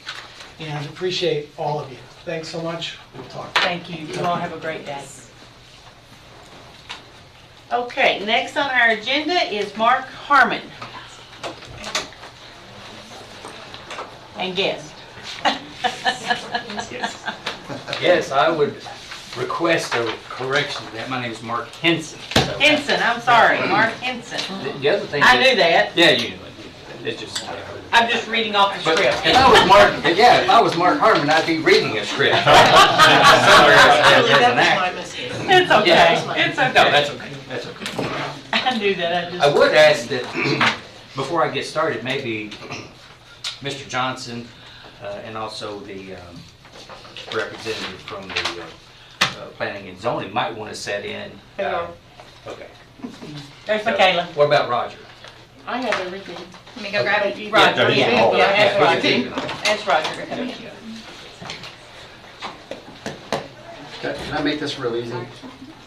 I make a motion that we depends. accept the road into the county road system. Okay, well, I don't know that all the other magistrates even know what we're discussing, so, yeah, Package. let's let him have his turn. Okay. Well, I'm great. I made my motion. Okay. I'll second. All right, we have a motion on the floor to accept the road, but it's not specified, and we have a second. So, now we'll have discussion. Go ahead. Wow, okay. I'm fine with the vote. If you say, good, I'm happy with that. Okay, so, yes, this has been a journey. First of all, my name is Mark Henson. I'm a member and represent Grace Baptist Church of Danville, Kentucky. I'm also on the board of directors at Grace Baptist Church. Also, Mr. Bill Raleigh is here with me. He's the same, the director, and my wife, Regina. And also, I'm speaking on behalf of the residents that live on that road. There are some. Can you tell us what road that is? That is Old Stanford Road, which is the road that leads to the sludge farm. And so, over the past couple of years, I've been on a journey trying to get this road maintained. And I think it started with some conversation with Mr. Cullen from one of our other members. But I'm just going to give a little bit of the history of this road for those who may not know. And also, I gave a presentation to the Danville City Commission on the 26th of February, and Mr. Sayers was there as well. So I'm happy to hear what I've already heard. That's great. And just to give a little bit of background to this road as well. This road has fallen into dangerous disrepair. I know that in speaking with you, you and I have met about this a couple times, and I thank you for that. And you drove out and you looked at it along with Julie and said, yes, this road really needs to be repaired. So I'll try to be brief here. I know it's a long agenda. But we've made some requests through an attorney. We had help in the law office, Brendan Shevlin, and we started with the county, and then the county says, hey, the city hasn't done. I'm getting rereading this. The city hasn't done what they said that they would do when they purchased the property, and what that was when the city purchased that property in 1991, the Planning and Zoning Commission had. They actually had a conditional conditions set on it. And there was condition number 1 that said that the city would bring the road up to the county standards. After we brought it to the county standards, then it would be handed over to the county for... That's right. It wasn't the city. The conditional use permit was given to Sherry Long. And Sherry Long, that was in her conditional use permit. Is that right? Yeah. It wasn't the city. Just the... Well, actually, I have a copy of that. By the way, I meant to give you. I'm going to give you some more stuff, just for the record. This is a number of the letters that were sent from the attorneys, and then some. There's actually some transcription in there from the meeting with the city of Danville and the commissioners. I transcribed that myself because the minutes weren't available, and the Danville city response was. That their minutes of the meeting on February 26th would be the official response to this request. So the county's position was that the city of Danville hadn't done what they had agreed to do, and therefore the county wouldn't do it. Was not going to take over until the city had done what the city had agreed to do. So then they said, you need to go see the city. So a letter was sent to the city. City says, hey, we've done everything we were supposed to do. And so we're kind of at an impasse. You know, it's like nothing's getting done because nobody's really taking ownership of it. So I go to the city commission meeting and presented basically the same information during the city commission meeting and had made some requests. But then the city's response was, and I'm just going to point to a couple of things that the city actually said through the attorney, and basically what the city said is we were asking for evidence. Judge Bottom said all we need is the evidence that the road was brought up to the county standards. And you had made requests to Mr. Coffey, and nothing was happening, and you and I agreed the best thing to do is go see the city. Right. Well, so when that presentation was made, the response most of the response came from Mr. Dexter. And, shocking. Pardon? Shocking. Yeah. But you know, his comments were that we are most likely not going to be able to provide evidence that any conditional use permit condition was achieved. However, when conditional use permit items are not complied with, there is a burden upon the agency to make it known that the condition has failed and won't be accepted. And he said, we have no evidence of that. And so the city's position has been and will remain that it was in fact done absent the evidence to the contrary. So and my response to that was, so since nobody told you you didn't do it, you know, we're just, here we are, tough guys. But anyway, so the city's position is they feel like they've done it. even though they haven't provided the evidence that it's been done. I don't know that anyone ever challenged them from the Planning and Zoning Commission about the conditional use. But where we are today is, bottom line is, the road is in severe disrepair. It needs to be repaired. It's been, you know, the city has used this for over 30 years with those sludge trucks driving across the bridge. So, you know, getting to just the, I might have given you everything that I had. I'm going to take some back. Okay, I want to read this one part. Yeah, I think I gave, did I give you more than I was supposed to? Yes, all this. Oh, all the extra? I'm like, where are my notes? Yeah, and you gave me this. Okay, let me see. I just wanted to read this part of the newspaper. Yeah, True government fashion, you've given more than you have to give, right? What's that? I said, true government fashion, you've given more than you have to give, right? Oh, well, yeah, I mean, I just got done with my taxes, so yes. That's Just don't take my muffin, that's all I ask. That's right, okay, I won't take it back. So, let's see, getting back on track here a little bit. So, thinking about where are we? I'm kind of skipping down through this, and you have all of this already. I know that everyone's busy, but, you know, the city's response, I've given that. And the other position that the city has is that, you know, they are saying that the city says, since this is outside of the city limits of Danville, that they are precluded from spending any monies on that road. But they purchased the property on that road, right? That is correct. Okay, right. I just want to make sure. Yeah, that is correct. And I would invite you, I apologize for not making a copy of all of this for everyone here, but I would invite you to review this if you're interested. But there's a long history here, and it's over 30 years. So, I mean, some of the other thing is, I mean, the city seems to suggest that they have, you know, he made one statement in there that he said that he feels like that, you know, there is evidence, but it hasn't been provided. Okay, he feels like there's some evidence. I'm not sure what that is. I think maybe that was a poor choice of words because we haven't seen that. But bottom line is, City of Danville has no other response other than what they responded to in that meeting, and they're going to send to the county a copy of the minutes of those meetings, which should have been approved last night. Okay. So, right. you know, what are we really asking for? What we want is we want help getting this road repaired. Okay. I invite the commission. If you haven't driven it, maybe you have, Mr. Cullen. It's in your district. It's not okay. my district. It's not. No. Okay. Cheers.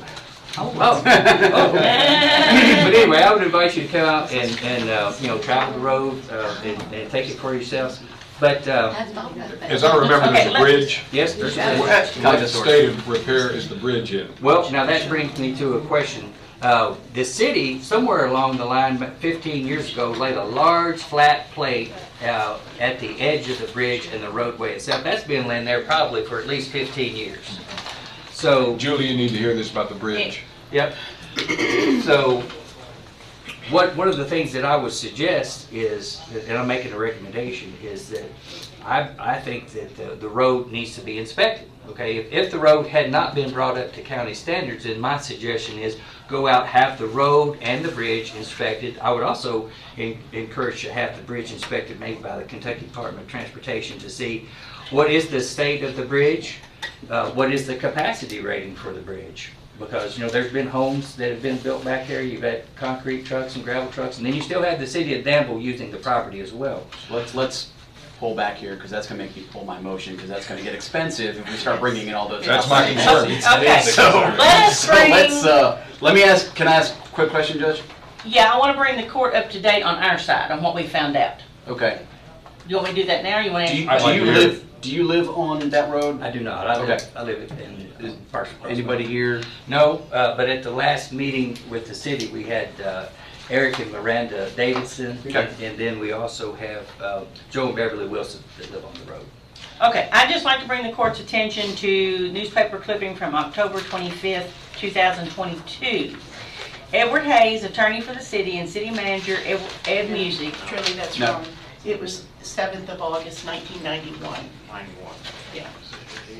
They probably printed it on that. Oh, okay, Yeah, yeah. 91. So I'm clear, Edward's dead. My apologies, okay. Said that the city has agreed to upgrade a road and bridge on the property at an estimated cost of $10,000. Now, did y'all hear that? Oh, yes. The city has agreed to upgrade a road and bridge on the property at estimated cost of $10,000.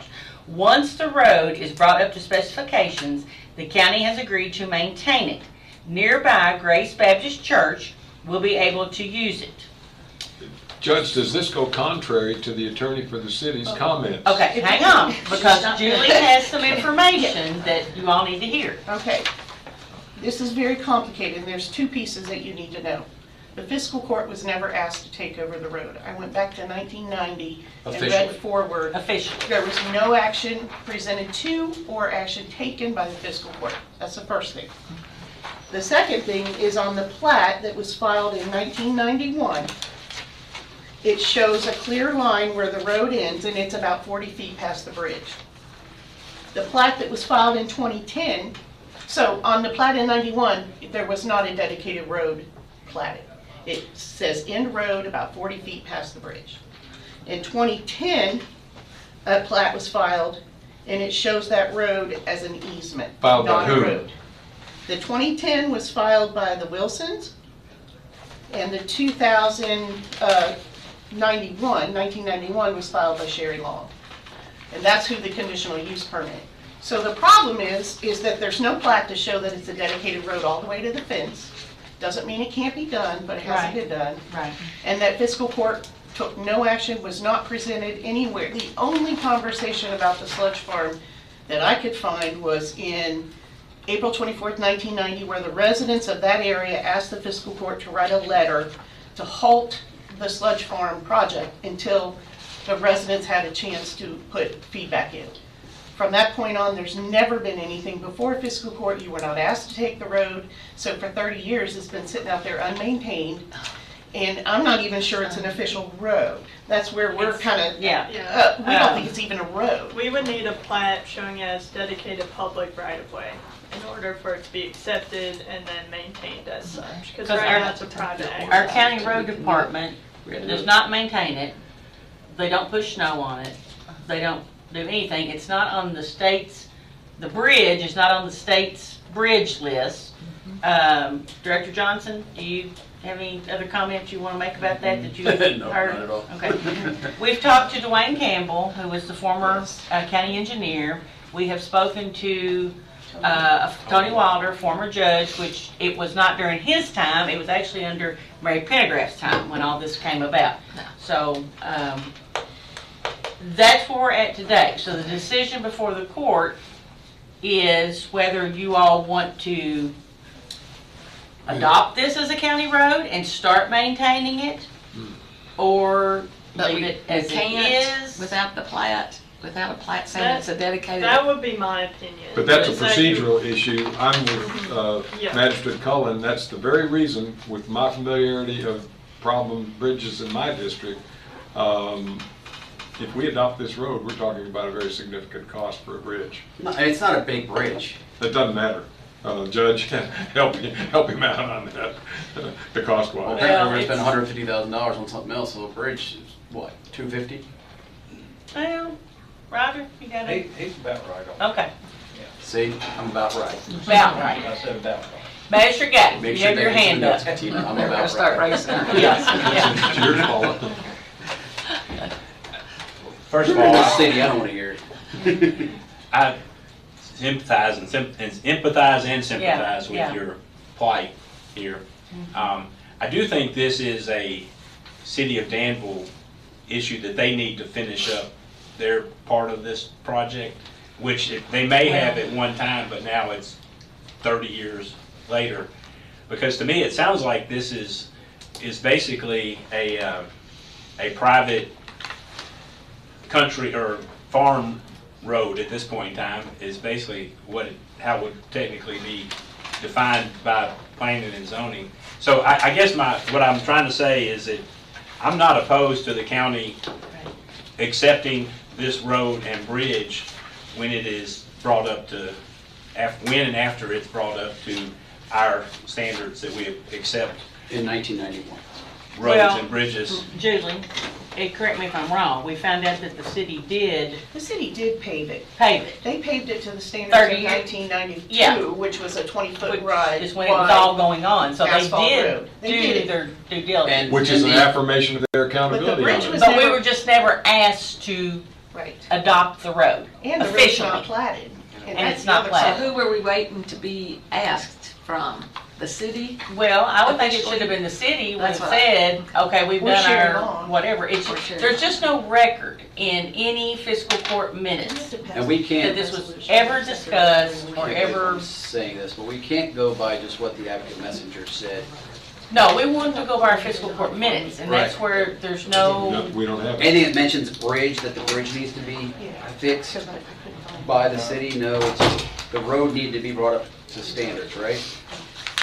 right. The court has to pass resolution, ordinance, something when they accept a road.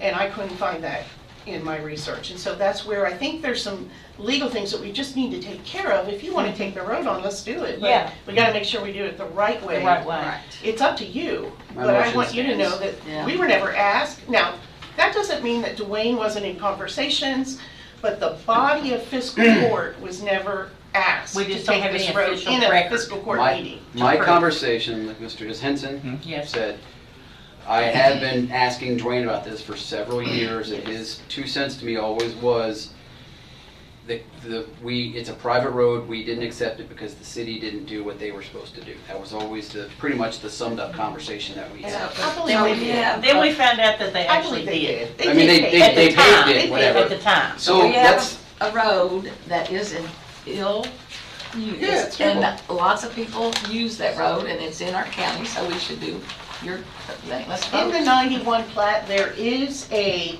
construction bond for pavement for $10,000. It's on that 91 plat. By the So, survey final plat.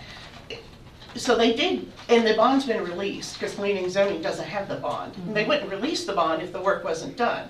So you have to sort of deduce 30 Right. years ago Between that the the work was lines. done. let's stop kicking the can down the terrible road. Yes. And Well, so what is the cost of the bridge to bring it up to acceptable? Well, we- $47,000 the first year, we 150 don't- after that. We don't know because we haven't gotten that far in the not process. a big- It's it's not- different pots of money. I mean, we would have to have, if we're gonna do this, We'd Roger. have to, we'd have to have it state inspected. yeah, So then they would come back and tell us, condition of it plus tonnage of what it would hold. And then, then we just have to go from there. Judge, we So could- that's just where we'd be on the We, bridge. we could really get the cart before the horse if we're not careful here, because with conditions we found in my district, Yeah, but there's they a got a possi- bridge. there's a possibility that that bridge, if we got DOT out here, it would be condemned. it could be. It And if could that happens, we're going into a worse circumstance. What we need to do is go back with a formal motion and letter. What we need to do is go back with a formal letter, with the evidence that we have, that this is a Danville City Council issue. It's not be. though. It's not a Danville It's City. not. They Why is did it? their- I agree evidence with that I've Tom. heard. I hate to say this, but I What? agree with Tom on this. I'm leaving. Well, It's it's not- not a Danville City issue because they did their They paved part. it. They paved it in The bond's 1991. been released. 1991. Yes. Right, Who's been driving the big trucks on it? well, The city. Danville, and. Who's torn it up? The city. Okay. But it Who should have never been asked- under Who ours. never asked to have it put under ours? Well, they didn't, but it should have been. Okay. It should Okay, have so, but these poor people have to suffer because we're gonna And keep going back and forth with the city over this? I'm just giving a caution on having the bridge inspected. It's in and the now it's out county. there It's publicly. it technically, even though it's not on a list, it's a county road With county taxpayers. with a county bridge with county taxpayers. It's not. It's It's not a county road. It's not. well, I said It's not officially. It's I said not not a road. officially. Right. It's not even platted, I understand. so it's not a road. So who can plat it? So That's what let's we're just start the discussing over process. I here. think it might need to be you all, but, But we don't own it. well, I think Well, you we need have to to adopt you need to hire a surveyor to go out and We kind of So that's right, so that 50-foot right of way that you typically I ask mean, for. how long, are we gonna keep talking about this in a year and a half when the city hasn't That's acted up on to it? you all. You tell us what you want us to do. I mean, it'd be nice if you wanna have a conversation with the city and say, hey, you wanna go in on this with us somewhat because you guys use the road all the time or whatever, but then they'll come back to JB's favorite thing, people in the city pay county taxes too. So, It sounds like it has been a city access space. The city can't spend money outside the city limits, remember? And lightning just struck because Jamie and I are in agreement. They evidently paved it the time before. Well, I know, but from everything I've heard, they're not allowed to spend taxpayer dollars outside I the think city. they need to bring it up to what Roger feels like he would accept They as can't a bring it up county at road this point. today. Let's do, Sounds like we gotta get a survey done before we do anything. thank you. I'll make a motion, we go ahead and start the process. Are you withdrawing? Okay, we already have a motion I'll on the amend my floor. motion that we will start the process of surveying the road and bringing and platting it To get it into our ownership. to get it into our ownership, and we'll ask the city if they will assist in any way. We'll give a pretty please if we need to, and then we'll start the process of fixing the road and bring it in. I mean, I can go to city commission and explain all this, that you did it, but you didn't ask us to take it, or somebody. I think it's unreasonable to ask them I to see. bring the road up to standards from 1991 to now, because it is technically, different. in their minds, they did what they're supposed to, They because did. if that's the case, they're gonna have to tear up the road, they're gonna have to Lay more gravel. lay more gravel and thicken it up, widen it. They're not gonna do that, so if there's anything they'd be willing to do, but it sounds like, I mean, the only thing in question is, were they responsible for upgrading the bridge? And you don't know, you don't have any notes outside of the Advocate Messenger. No, we do not. No, we do not.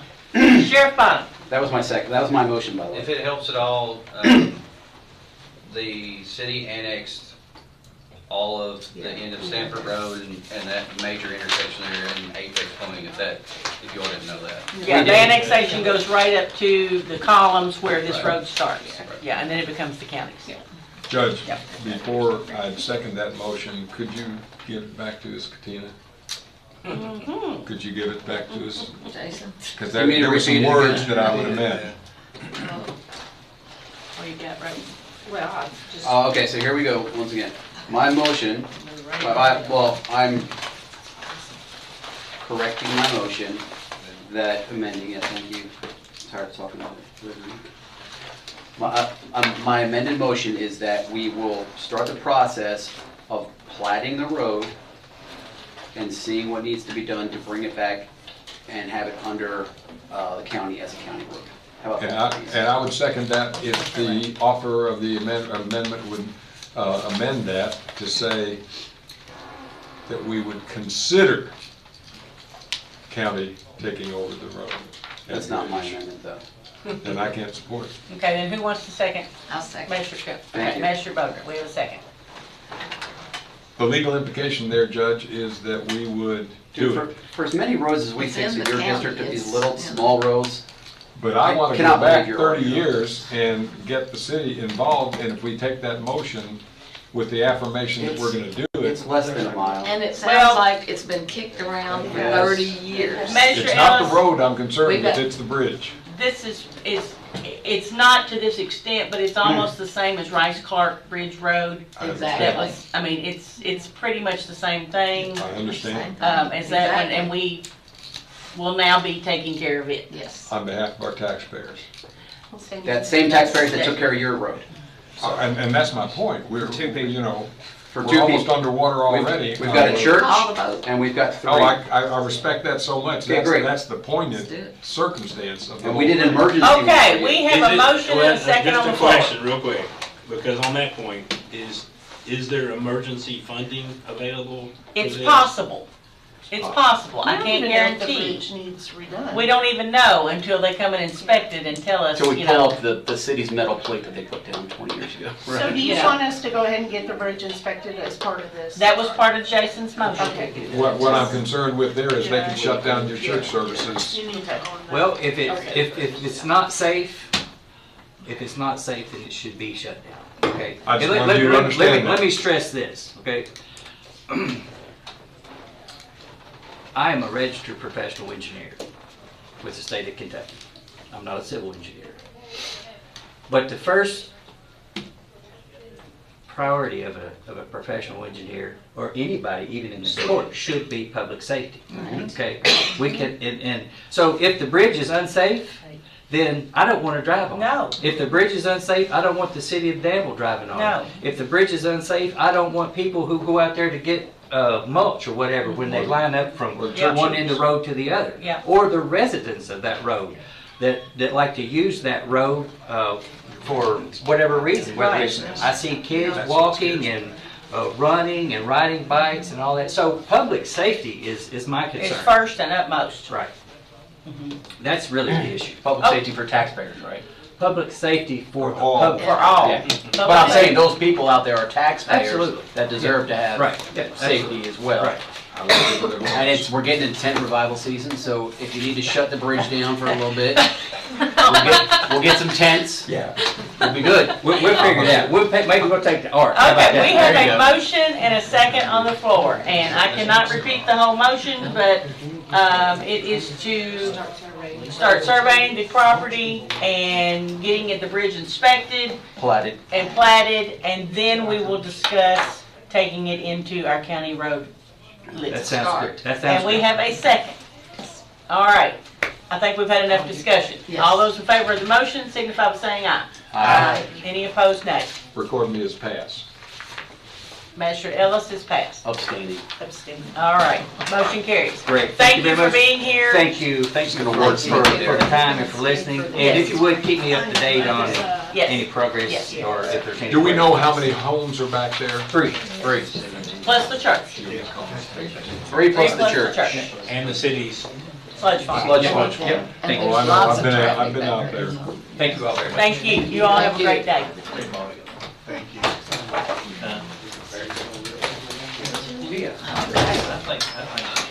Very wordy today. Very Jamie's wordy. Well, We got a long way to go. Short way to get I'm here. kind of angry. If you go out Stanford Rd, I said it all. kind of keep going forward, there's like a wow. Okay, Elena has asked to come back before the court. She has one quick request and. 2 seconds. Do we need to vote on that? I just need to get $14.57 approved because we delivered flowers to Benny Myers. Make a motion. So, You should So you get out of here. For money. I'm gonna give you We have a motion by $14 today. Magistrate Wagner, a second by Magistrate Ellis. Any discussion? There's discussion, but I don't know that it's our discussion. All those in favor of the motion, Aye. say aye. Just Any say opposed, aye. nay? Just say aye. Motion carries. Thank Thank you, Elena. Thank you. thanks for catching that. Okay, next up, Planning and Zoning Director, Mikaela.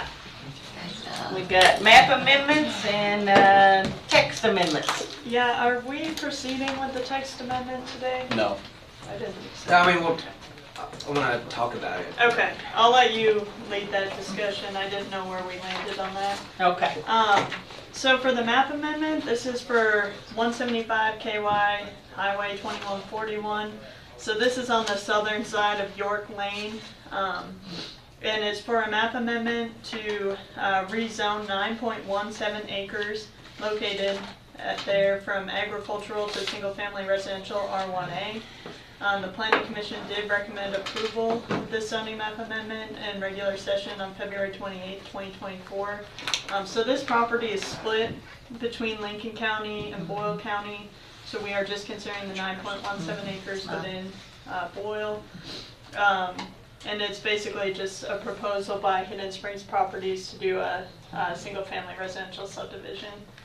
How many homes? Oh gosh, I think it's 30 something. Sorry, I don't have that number off the top of my Awesome. head, No, that's but fine. yeah, you can see the concept plan there. Which confirms my district is the district that's growing. Yep. Yep, absolutely. It is so- the number one It growing is. area. It Yeah, is. so they'll have to bring a plat in if the zoning map amendment's approved for number of lots and all that. So this is just to go from ag to R1A. Okay. The comp plan originally showed this as commercial. We did a flume amendment to bring it to low density residential. The areas, it's pretty compatible with the area as far as be primarily residential out. How close is the infrastructure right now? They are gonna have to put in a new sewer pump station, on the corner of this property because it's at capacity right now. So it'll So immediately this involve won't the be able city, to, Danville. it is gonna involve the utilities. They won't be able to get this approved, officially approved until that pump station is in because it'll be required to be on sewer. So they're kind of gonna be working in conjunction with that project, but otherwise they would have to run a sewer line out to 127, which I don't think they wanna do, so. Yeah. Okay, do we have a motion to approve the recommendation to the zoning map from agricultural to single-family residential, R1A? You, Paula. Me. All right, Magistrate Wagner, is there a second? I knew it was me. Second by Magistrate Ellis. Any discussion?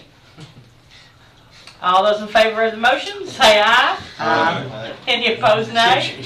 You're one and the Motion same. carries. For her, our voices are all just blending together at this point. I like the fact that they're one and the same to you. Oh, okay. Did Tom make the motion or no? I mean, did Tom? Tom, I thought I heard Tom. Apologies. Did you second it? 'Cause I did too. I made the motion. and I then- heard Tom's voice. Yeah. We're all behind you here, Tom. Hold on. Okay, next, we have solar ordinance text amendment. Right, so as you all know, that the fiscal court has the right to approve, alter, or reject a zoning change recommendation by the planning commission. And the planning commission, if I'm right, they made a recommendation as to solar some time ago. Is that Yes, right? I believe it was 2021, Okay. 2022, I'm not sure. And if we don't, We acted on this, Chris. we did it, okay. Yeah, we did. So that's when the original moratorium started. Okay. I saw your correspondence with their attorney or whatever. All right. And so at the time, it was either accept, reject, or make our own changes or whatever. And at that point, if my memory serves, we said that we weren't going to accept it and that we were going to put a moratorium out there because we wanted to work further on it. And we wanted to do some due diligence. We wanted to see what other counties were doing. And, that was, about a year and a half ago, but there's been a lot of ordinances out there, as you know, by looking at it. There's a lot of ordinance out there. There's a lot of conversations about solar farms. And I'm glad we're holding off because we're learning from each county that's put one out there on things they wish they'd have done. And that Christian County at the training, they said be sure to contact them. They must Right. have everybody said yes. So I think that we, when I met with Mikaela, after talking to Tom and Jason, we came up with what we liked, or took from what talking with you all, not what I liked, but what you all liked, and she helped to. She worked. I mean, it's long, like making all these amendments and so forth. So, but even though if that were in fact what we wanted to go with, because it's different than what the planning commission recommended, we have to have like a public forum, public hearing on that. So I think that's so before we even go forward with hey, we want to adopt this, we have to have that public hearing scheduled. And Well, and on that, Judge and Steve Sleeper and I spoke with Rich Ornstein, and then separately, sitting next to Henderson Magistrate, he has sent us information. And the gentleman with whom the judge and I and David Williams met 2-3 months ago has affirmed that he too would like to send us any of the ordinances in place across the state that the industry would be comfortable with. So I hate to say we're almost at ground zero, but we do have something that we've worked out. But I think we need to look at what Rich Ornstein, I think, is going to say the same thing as perhaps one, if not some of the new ordinances that this gentleman for the industry will be sending us. I hate to extend this out for any period of time at all, but we've got a lot to look at. Well, I don't understand why we're even entertaining the industry. This is, I'm out of respect for the fact that they contacted the judge and me about 2 or 3 months ago, and well, you know, we agreed to hear them. well, we can hear them all we want, but I'm not going to give them any priority on anything. I totally understand We're- that. We're not elected by them, we're elected by people here, so we need to I'm make with you decisions. 100%, but it was out of professional respect that we met with them. Do you need any So- action today, or? So I think that, we set a March 30th, 31st deadline.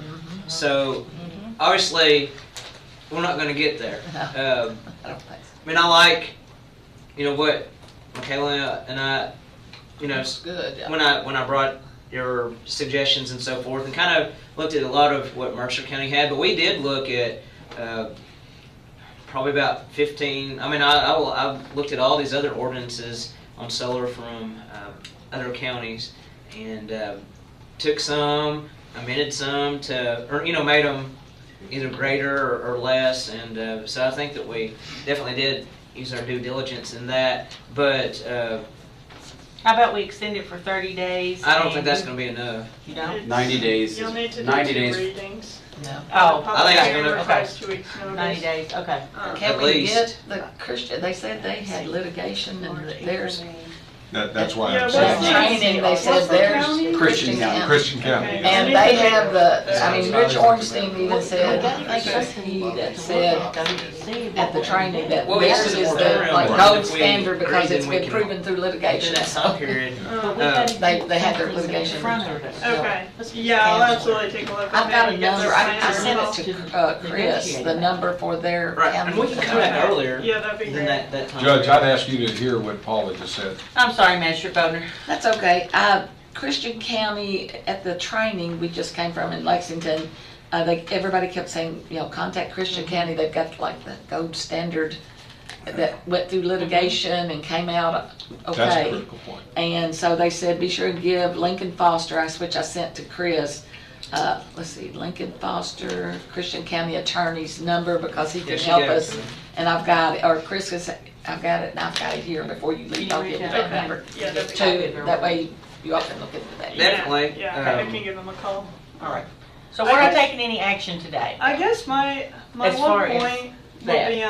be, if you all Amendment goes. rejected what previously went through, I'd recommend that it goes through planning commission first. That's the typical procedure Right. for a text Right. amendment. That was You gonna all be- can bring it forward, so you can bring your text amendment proposal, but typically planning commission holds the public hearing and then we bring it to you all for the first and second reading.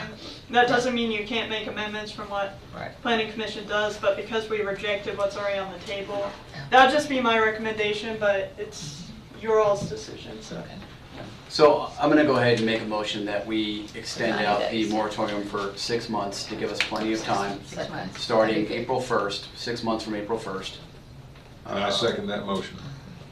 Okay, I have a motion by Magistrate Cullen, a second by Magistrate Ellis. Any discussion on extending the deadline 6 months? Yes, but I don't want this out more than 90 days. I mean, Yeah. I'm thinking legal hiccups and getting information, but. Well, we've got to get an amendment in front of us that we can even start negotiating about. Yeah, 90 We've got to have something. 90 days, I think, maybe 120 days to make sure it gets through you all just right or whatever. The way, so our schedule right now is if we were to bring it to our March planning commission meeting, I have to advertise tomorrow. So I need to know if I should bring what we've got here forward to the March planning commission meeting, or if we should wait till April. I can talk to Christian County. Yes. Don't I do think it. that And Don't then- do it yet. So that would be an April, late April hearing date, and then I would have to bring it to you all for 2 readings, so you're probably looking at, Are you saying 6 this months. is what you have to bring?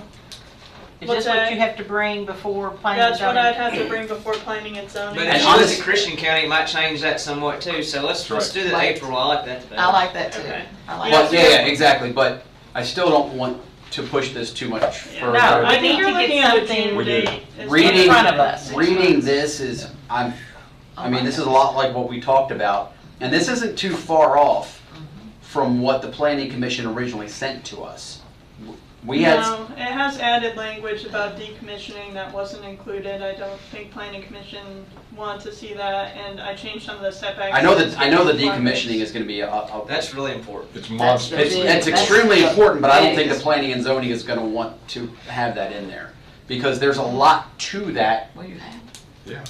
Well, no, so decommissioning means there's bonds that need to be held, Right. and you have to have the name of the because these merchant electric places change names. That's it. It's almost like, you know, when you have a mortgage, you know, you started out with Chase, but now you're dealing with, you know, Willy Wonka down the road or whatever. Exactly. You don't know. Exactly. So they change, and so there's a lot of work on the planning and zoning side to make sure that that bond stays current, and it also increases over time. So that's why a lot of people have been very hands-off on the decommissioning piece. It's extremely important for us, but it's burdensome. Yeah. And I mean, almost, I think we've seen what can happen in 30 years just with the road. It can be hard, but if it's an aspect that we want to pursue, then we just got to find a system that works for us. So. Are you available later on today? Yeah, after 2 probably. Okay. All right. Yeah. Chris, you available today at all or no? Depends. I have a sick child, so I have to see if I'm gonna have to take care of. Oh, Jamie's got I'm happy to meet. Magistrate Gay. I'm trying to start a new standard. Yes, you're doing great. You're doing great. Thank you. I don't like it. I love it. I love raising hands. So I guess, you know, I like the extension and I'm all for that. But I guess in all of this, one of the things that I keep wondering is, do we even want these in our county, and why do we jump in? Wait. Magistrate Gay has the floor. Good job. And why, you know, and I understand you can't, you know, I guess we can't zone out businesses out completely, but it just seems like, I don't think there seems to be an appetite for us having these in this county, and you know, so I think we made it about as restrictive as we can. That's correct. The problem is, you know, people who own land don't like being told what they can do with their land. Yeah, And like if a farmer's not farming anymore, this is another option for them to, you know, make money. So I mean, that's the hard part. You know, when you tell somebody you can't do this to your land. And there's they said legally we can't, at that meeting we were at, they said legally you cannot stop a business from coming in legally. That was Henry's legal opinion as well. Right. Yeah, and I mean, and I get that. You can't stop a KU. We don't want them. I mean, most of us don't want them, but some people may. And it's their property. Yeah, and I mean, I get that, and that's obviously the great challenge for planning and zoning is how to balance community interest with property rights. But it, you know, it seems like we don't want them if we're going to make it so hard for them to not be here. We're not making it hard. We're putting stipulations in there that other people in the county have asked for or have talked about. You know, the only reason this is being brought up is because we had a bunch that were going to be popping up, and the constituents, to use Tom's word, surrounding where those farms were to be had great concern, and that's why this is before we don't us. want to wasteland after the solar panels. You know, we want to make sure that they're cleaned up and so a lot of stuff. keep a good land. Yeah, a lot of this. Well, but besides that, a lot of stuff that's in here is, you know, how far away it's going to be from a residential, you know, district. Screening. Because, you know, the first thing they do when they start this is they start stripping away land, and then you've got water runoff issues, which means people next to you are going to start having foundation issues. You'll have different wildlife issues. So there's a lot there that people around are concerned. So that's the only reason we're in this is because, yeah, we do respect people's property rights, but you got to respect the people next to you as well. Mr. Gay. Yeah, so that's where I go back to the fact that, I mean, and I don't want to see this destroy our view shed within our county, for sure. But I do think, you know, that farmers that clearly have made the decision that they no longer want to farm should have that ability to use their land in the way they feel appropriate for them. I guess I go back to the decommissioning is always going to be the great challenge in this issue, because I don't know if there's any good way that you can truly enforce that over time. I mean, if I'm the solar people, I'm going to commit to it, and as soon as I walk away, though, you know, good luck, come get me, see if you can find me and catch me.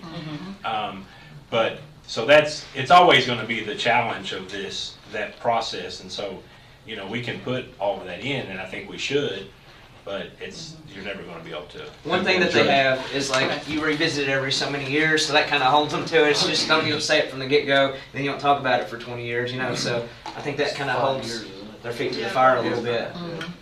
Magistrate Ellis. I'm glad that Magistrate Gay mentioned, you know, our pristine views all throughout this county, because we now know that slightly less than the length of a football field, there is a windmill soon to be operational in Mercer County. And if anything would change the view of our hills and valleys and wooded areas, it would be a windmill. And I know we're not going to consider this in this ordinance, at least that's what we just determined a couple of meetings back, but we need to jump on that very quickly, because I will be adamantly opposed to any windmills. Actually, this is wind and solar. It's both. Well, I thought we didn't take. That's both, yeah. It's both. Okay, good.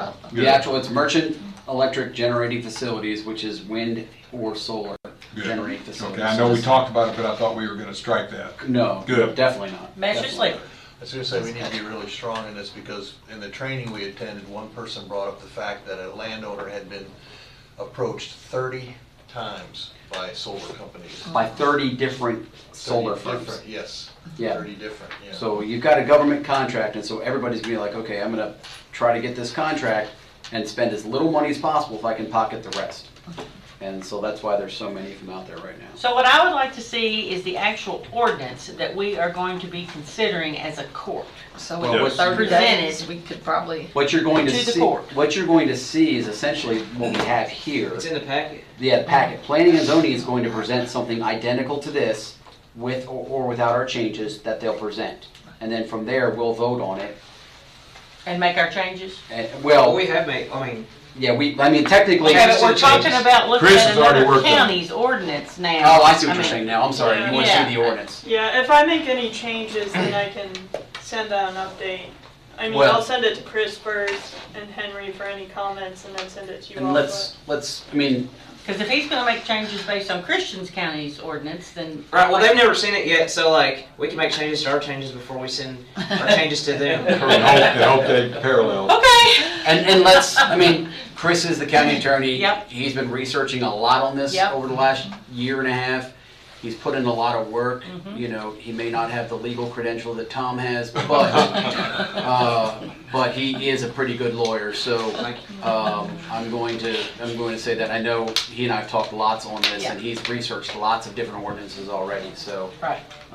that's my 2 cents. Okay, so we're everybody not else is taking any action on this today, correct? Well, We have Well, the- we have the moratorium. We have the moratorium. Yes. Have we voted on that? But I mean, as far as the text amendment, No, we're not not, yet. okay. The So, amendments. I like where it's going, I'll tell you that. we have to vote. We've Yes. already voted. All right. Did we? We voted. 6 months. Yes. Did we vote? We haven't voted. Okay. We have not voted. So we have a motion and a second on the floor to extend the moratorium for 6 months, starting April 1st. All right, all those in favor of the motion signify by saying aye. Aye. Any opposed, nay? Motion carried. Thank you, Mikaela. Thank you all. Thank Can I you. just put Hey, that phone so number? actually, what does it say? Did we actually say solar, a moratorium on solar? Moratorium on solar. Well, we have to kind of say what the Send it to moratorium them, is. so I marked it out. Moratorium on solar.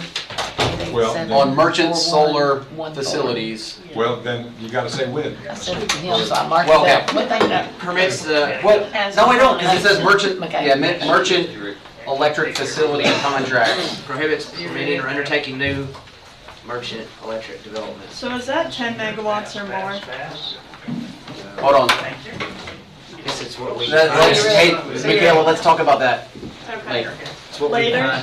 Well, I mean for the moratorium, because, Oh, you know, yeah. I have people asking to do private residential Oh, use yes. ones. Well, we and that's support. why I'm trying to clarify my Yeah, I just want to make sure I understand, Yeah, because so- we send them to the inspectors and whatnot to get permits and. correct. Well, we don't So, want to interfere with Solarized Bowl, which is private. Exactly. Yeah, Private. yeah. correct. So, that's why I want to clarify my, That's what it says in the thing, all right? It's 10 megawatts, 10 yeah. megawatts, that's what we define a merchant. yeah. Electric So, generating So, facility. so my motion is that we put a 6-month moratorium starting April April 1st on any merchant electric generating facilities, i.e. wind and solar, that we may not receive any applications or approve any applications during that time. Okay. That's your motion. Does that tighten it up for you? Yes. We have Tighten it up for Magistrate you? Ellis seconding that. We're gonna do this one more time, to make sure we have it correct. All right, all Under those in favor? Judge, under parliamentary procedure, we have to vacate the previous motion. I'm amending He's amended. my But motion. we voted it in. Oh, we did, didn't we? We've already So, voted. Yeah, we did so vote we've it. got to vote to recede from the previous. Who'd like to make a motion to I will. recede from the previous motion? I'd like to adjourn. Thank you. Magistrate Boner, second by Magistrate Ellis. All those in favor of receding the previous motion signify by saying aye. Aye. Any opposed, nay?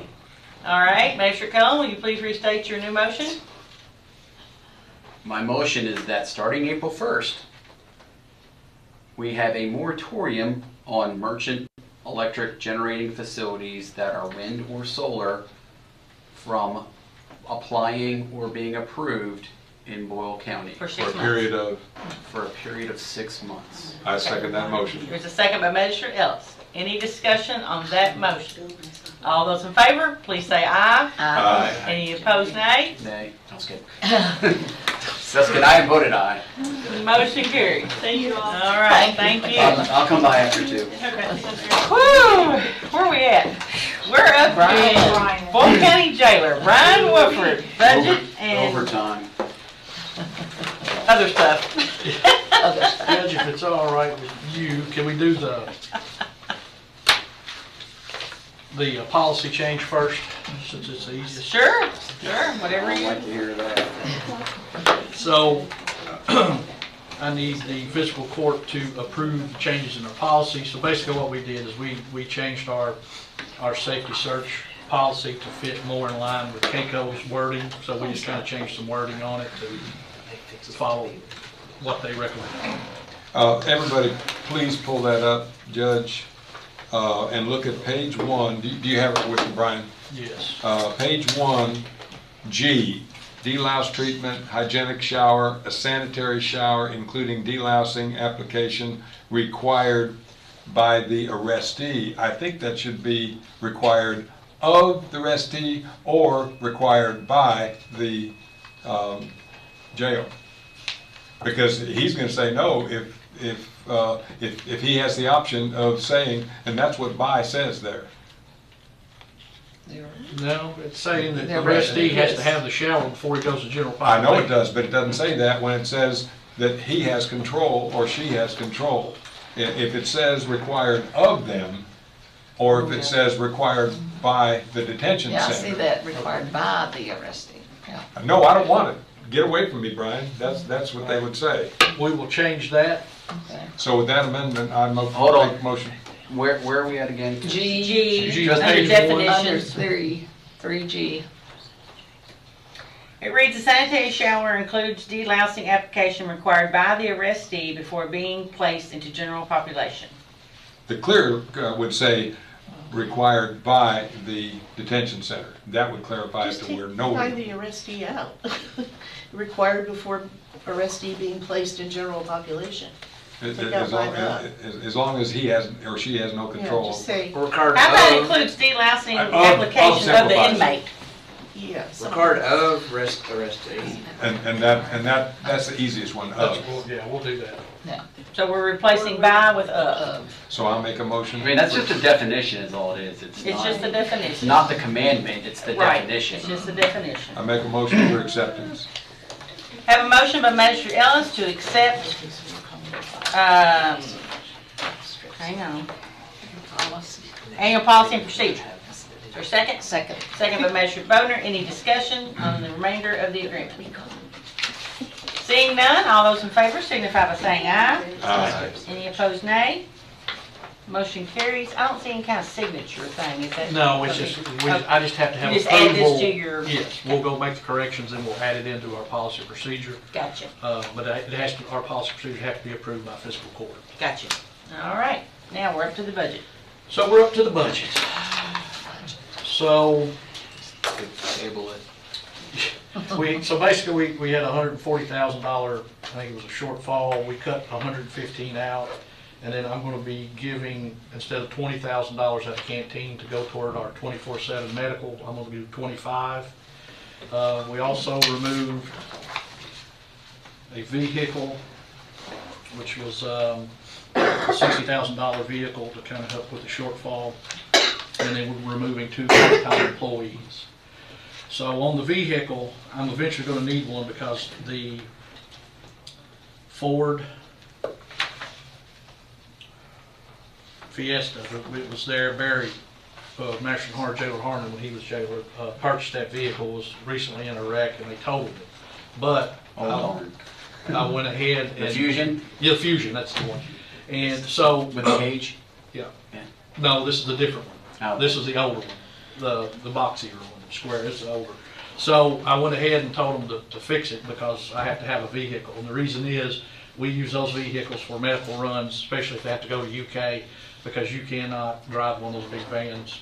They'll tear up Lexington trying to back in and pull out a box van at UK. What line item are you on? Well, I'm just giving you a general. I haven't got to the line item yet. Oh. I just done here at the bottom on the back page, the very last page. Yeah, that paragraph right there.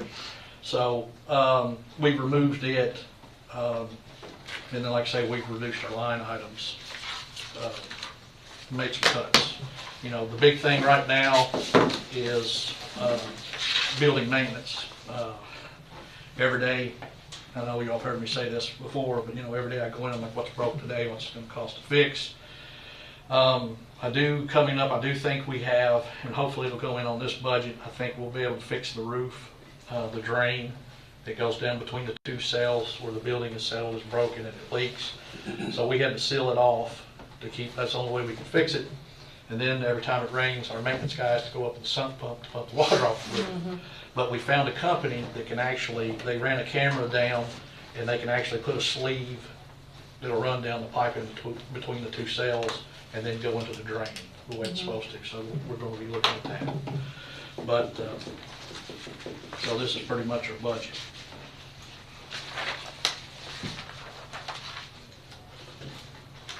And it's dependent on Mercer County doing a full year, and they only have to do, in the agreement, they only have to do. They can give a 120-day notice. 120 day. And here's the thing with Mercer County.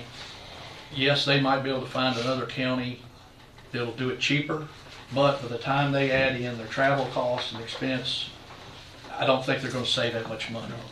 Okay. And, you know, right now, we're the only jail centrally located to them that would be, you know, not cause a nightmare, because they're going to have people for court and everything in this circuit, so they would have people spread out all over the state. So.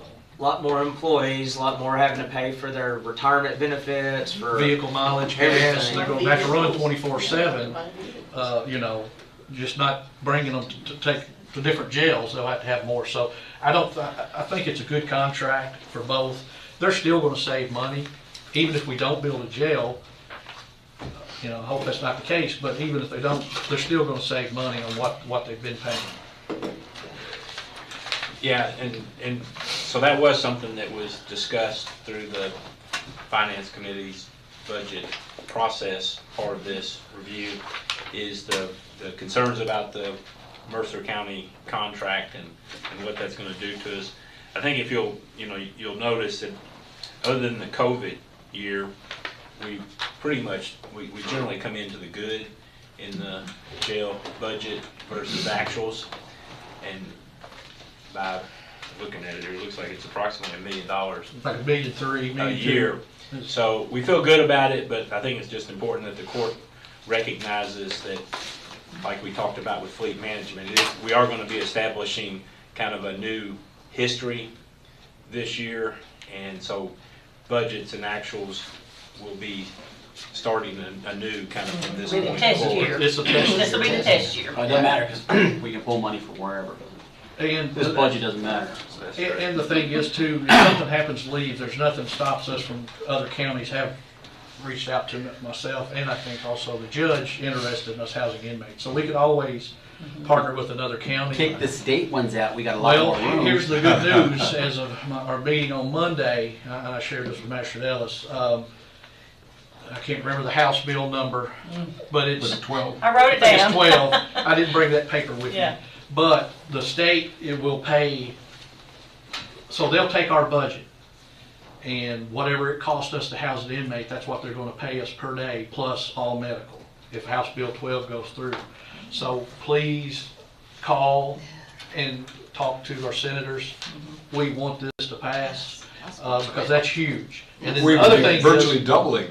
yes. Yes. And also, so It'd be awesome. if we build a new jail, we can include the debt service in that payment as well.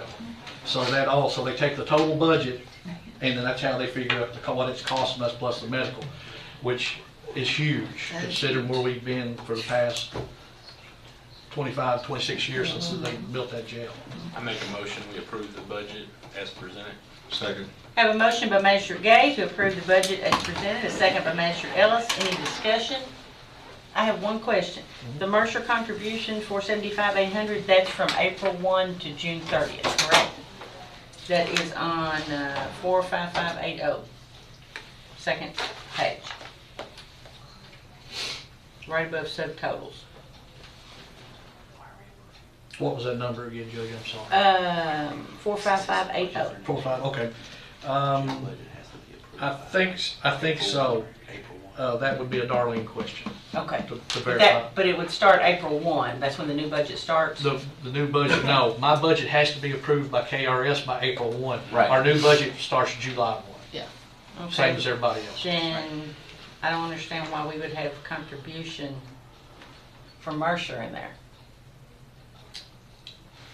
They can. Oh, that's based on the 20 beds that they guarantee us. Oh, So the okay. contract, All right, that's where that that's money what comes it from. Gotcha. They gotcha. average, It's not the joint jail contribution, it's the that's what we're contract guaranteed. contribution. So if they No, drop, that's a good question. if they drop down to 10 beds or 10 inmates, they still have to pay us for 20 beds. Gotcha, That was in the okay. contract, so. Old habits are hard to They break. did. And this is gonna be, like I say, this is gonna be something new. How does it work if they need 30? They just pay extra? They pay for whoever's there.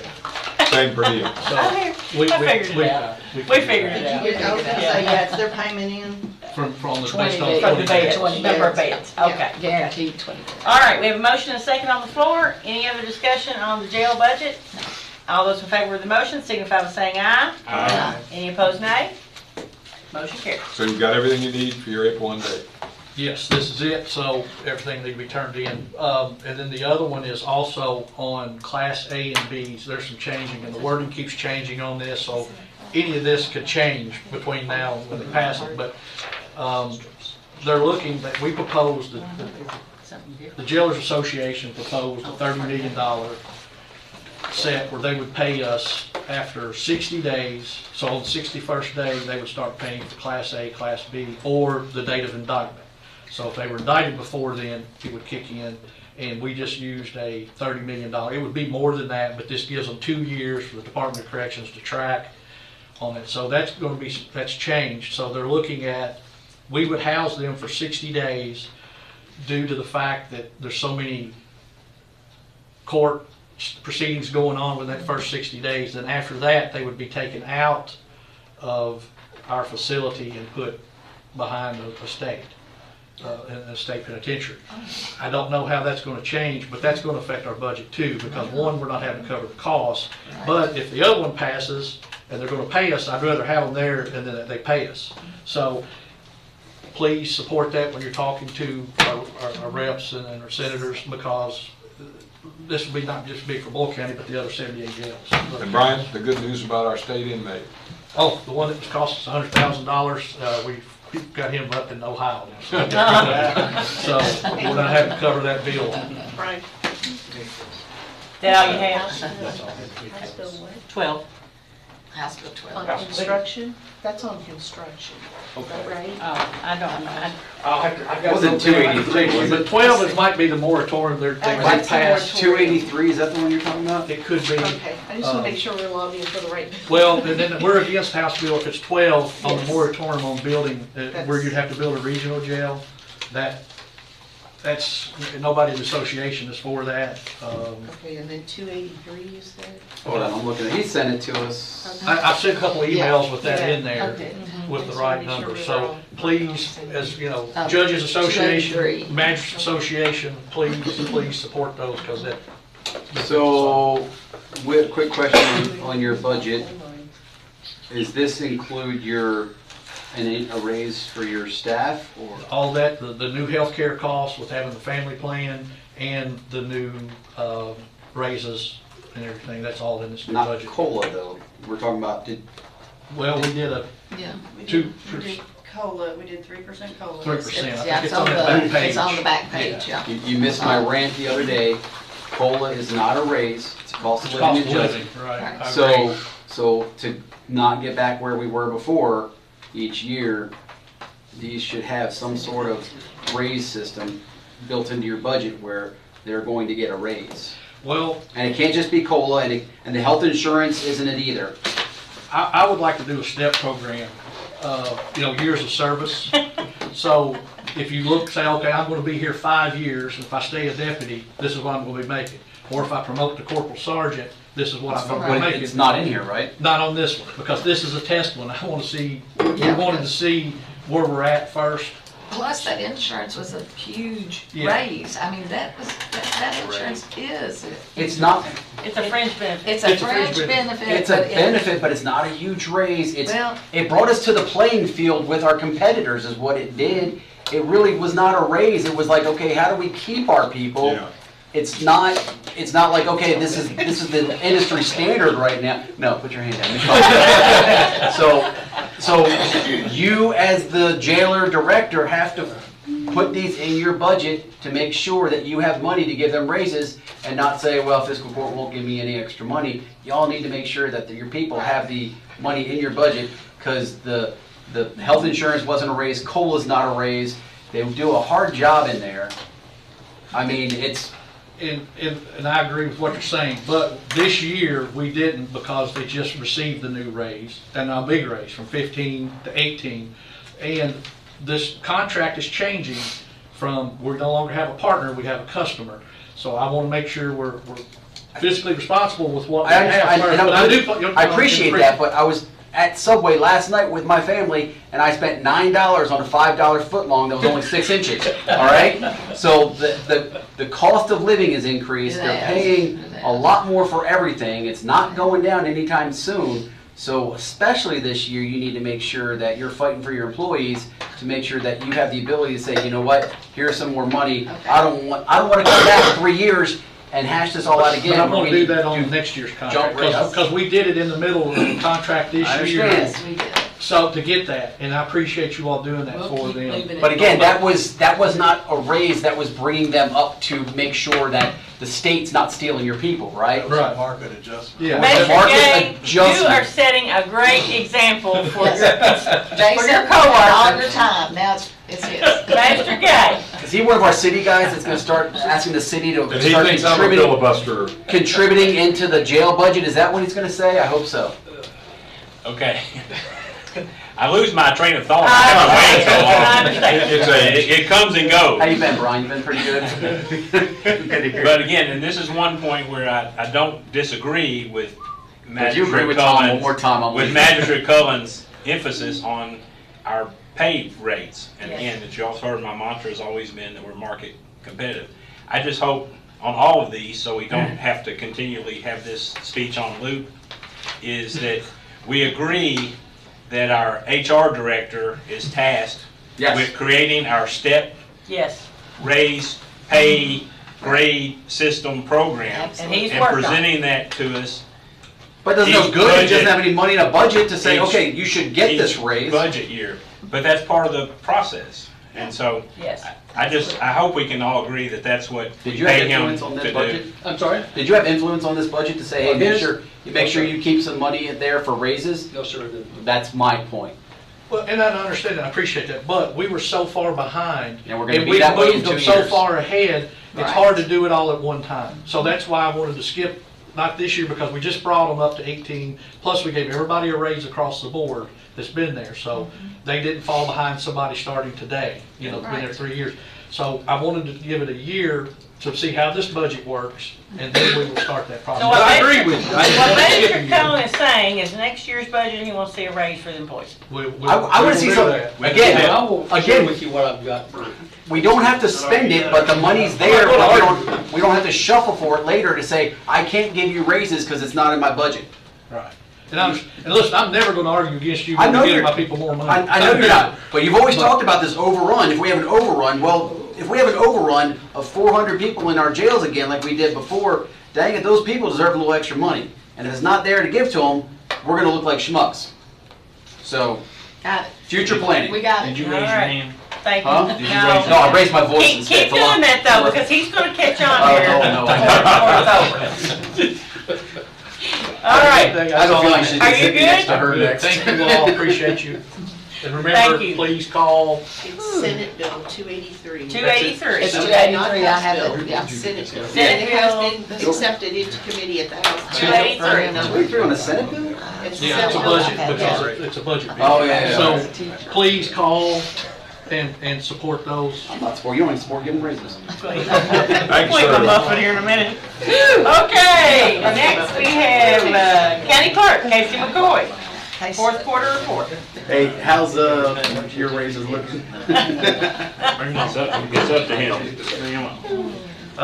Like, I'm just here to, of course, present the fourth quarter report and our amended budget. We amended our budget. I've already signed this one. I don't know if. Okay, if, I'll be glad to do want to that. sign this one. Okay, on the fourth quarter report, we do Do You want to have, explain to her the correct budget?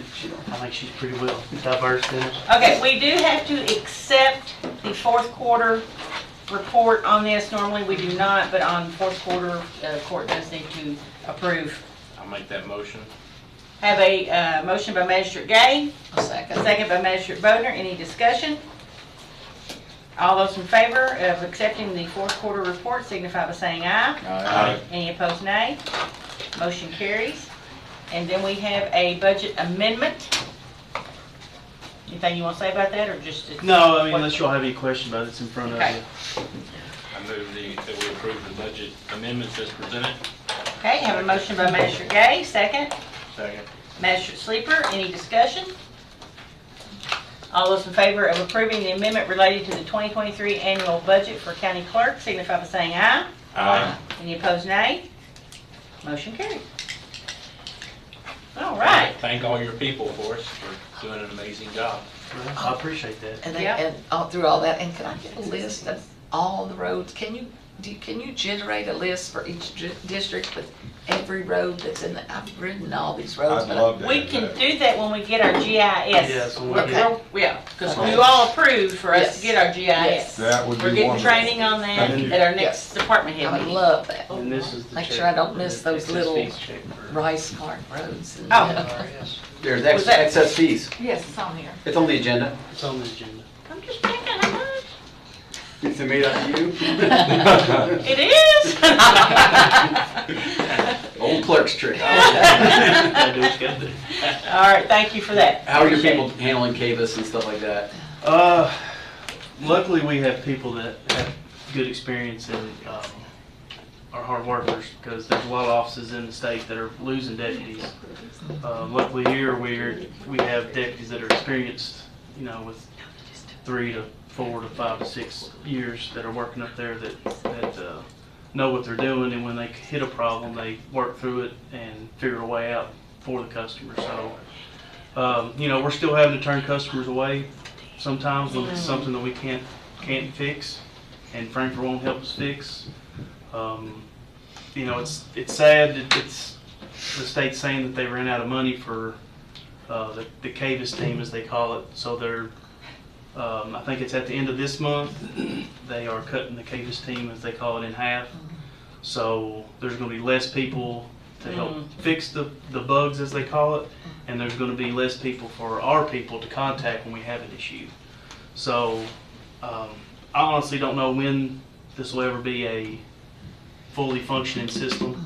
I mean, I used to tell people a year, but now I don't even know if it's gonna be a year before, all the actual bugs, as they call it, are worked out. I think they got ahead of themselves, and passed legislation where they had to move CAVAs forward, without thinking of the backlash and consequences. So, as our office in Boyle County, I feel like we're at the top of the list when it comes to our service and what we're doing for our community. So with that being said, we have people coming from other counties that are coming to our office because of what we're doing with the girls in the front line up there. So I can't thank them enough for getting not only myself through this, but getting our county through this. Because I don't really think that I know you all may, and I know Trilly may, and Katina knows how big of an ordeal this has been, and like what it's actually done to the office and what those girls have been through dealing with the public. Which, one of your colleagues spoke about it at our conference, our KMCA conference. Tabitha. Oh yeah, she's great. So, but yeah, we're getting through it. We'll get through it, and Well, please let them know that we appreciate everything they are doing, and they are doing a great job. They really are. Considering what they have to work with. They really are. Every now and then they'd like a little treat here or there, so. Yeah, so just please let them know the fiscal court because you'll have to appreciates them. Not only is it the public, and it's also, we have the dealerships that we have to work with, Yes. and all the dealer work and all the stuff that goes into that you fall behind on. So it's And right now is your busy time. It Because you've is. got boats, you've got trailers, you've got farm tags. farm tags. I Yeah. mean, you get the whole gamut right now. So just be prepared at the end of the month, about the 20th, that there'll be a line down the hall because there's no other way around it. They're working as fast as they can, and we have as many people working on the front line as we can. Casey, do you have any awareness of how smooth the online renewals are going? As far as how the online renewals are going, fine. It's just once they pay for them and it drops into our office, having to deal with certain monies that are coming in on the back end of our reports, they're dropping in different parts of the reports where so Lee is having and Monica's having to go in and dig through the reports to try to find out, why this number and this number don't match, because To have to do with the fund fees? yes, Yeah. fees, bucket fees, and all the stuff that comes from the state. So that's significantly delaying the issuing? It did at first. It did at first. Of course, the state, all they want you to do is just, this report says you owe the state this amount of money, so they just want you to pay that amount of money. Well, luckily, I have a staff that can go through and actually send the state what they're owed, because that report. Trust but verify. Yes, and the state's response is, well, if we owe you money, we'll credit it back to you. We don't want to credit from the state. We don't. No. Who knows when we'll get that money for one, and two, we don't deal with credits over there. 'Cause Right. It just messes up everything. So, so you need us to talk with Amanda and Daniel about getting CAVA's support refunded is what you're saying? Yes, because it's going to take. Because we're not there Just yet. because of the way, like if you all see these, so they have message boards over there, as they call them, and it's in regions. They're supposed to be in regions. And anytime they have a problem, or they've got a customer standing there in front of them, they are, and they run into a problem, that customer's expecting them to be able to fix it right there. Well, they have to message them on this message board, and who knows when they'll get a response back. By the time they send a message, 14 more people's already sent another message about another problem. And they're at half staff now. And they're going to be at half staff. Or when you call. Let's talk with Daniel and Amanda and say that CAVA's is going to be a nightmare unless we. Yeah. And As soon as you said that, I was already. It's going to zoned in on directly that. affect them as well, because everybody's got to use DMV. And not only this, is now they're trying to push electronic titling on us, which I don't agree with, because we're in this mess with CAVA's, and now they're trying to push more new systems on us. When in the end, yes, it'll be a good thing, but right now it Well, let's get leveled out where we're at first. Yeah. Well, the keeping your plate thing help at all, or no? Is that what's that? Where I guess you keep your plate. If you buy a new car, Place you the keep customer. the Customer. I mean, we're just not much. No, I mean it's not really. You're just moving a number from. Yeah, it's the same thing. Okay. All right. Cool. And Well, tell them I said thank you. Electronic registrations bother me because of what I brought up in our last meeting, and that is about theft of property. So anything like that could be broken into. So I have real reservations. Of course, I can't stop it. Where everybody's now being encouraged to buy insurance to protect their title, and the more that we're putting on the internet, the more vulnerable we could become. So. All right. All right, thank you very much. Appreciate it. Okay, next up, Public Works, Roger Johnson. Can we put him at the end? Roger, paid off. Right on the list. As you know, we had well, good morning to everybody. Good morning. Welcome. Good morning. Thank you for your patience. That's wearing thin, but anyway. Yeah, I'm with you. As you know, last fall we had a lawnmower to burn up. So we need to, it's getting that time of year that we need to purchase one. So is it in the budget? Yes. I have enough money in the budget to take care of it. Yes, in new items. Which one are you recommended? I'm recommended by the fellow that's going to be mowing. Has recommended the Kubota. I'll make a motion. We go ahead and approve the Kubota purchase, payable on delivery. I gotta find the price for it first. Yeah. 12,500 in your packet. There it is. On a roll today. Oh my goodness. She's too busy looking for hands. Right there. I see it now. I'm looking down here where all these zeros are. Oh, it's in there. Did you specify that? Oh, it's in there. It's in there. I've been told several times. I have a motion by who? By Magistrate Cullen. Magistrate Cullen. Magistrate Cullen. All right. Motion is Second to purchase by? the Kubota, payable on delivery.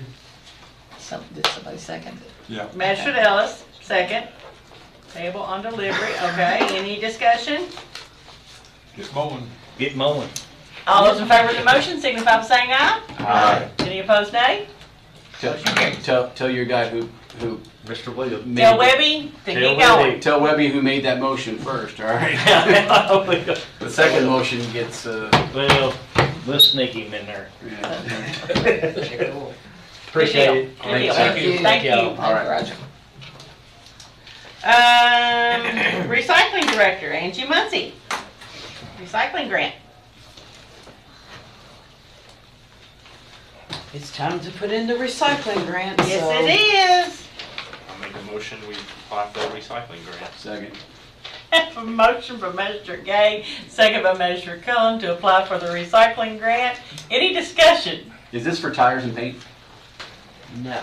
Tires is coming this year though, isn't it? The tire collection event will be held this fall, and we'll have the HHW in August, and you can bring your paint. I read online, somebody asked what to do with their paint. They said just let it dry out and throw it in the trash. Put kitty litter. If you put kitty litter in it, then you can. Is there anything you want to say about this specifically, the No. grant? Okay. No, just I need you to sign it. All those in favor of the motion signify by saying aye. Aye. Any opposed, nay? Motion carries. Thank you very much for always finding grants. I will for us. find money. Oh. Thank you. All right, next is Magistrate Jamie Gay. All right, thank you. In your packet, you should see the. He didn't raise his hand. I was on the agenda. Still got to raise your hand. You'll see the administrative organizational chart for the county. And one of the things that, basically I'm just bringing this forward to correct an oversight that was made when this chart was put together. And I guess that's an orange line. It's red. That you can see, or red, from the county judge executive to the county treasurer. One of the little weird, I guess, nuances in KRS and statute is the way the treasurer, is employed and supervised. It's employed, I guess, is the correct word, by the fiscal court. However, it's important that we acknowledge on our administrative chart here that the county judge executive is, as part of the court, is the day-to-day supervisor of the county treasurer. So I'm just recommending that we make that change to the admin chart so that that will be clearly known and spelled out in this flow chart. I'll second that. So I'll make that motion. Okay, I have a motion by Magistrate Gay, a second by Magistrate Cullen. Any discussion on the amendment to the occupational or administrative chart? Yes, Judge. Looking at this, I found that, and Counselor helped me with this, but I think it's KRS 67, and I don't know the following it behind that 112 or something. The deputy county judge executive may exercise all administrative powers. We need a box for our deputy that is a direct report to you as well. It's in the statute that you have that prerogative to have one, and we don't have one on this draft chart. Good point.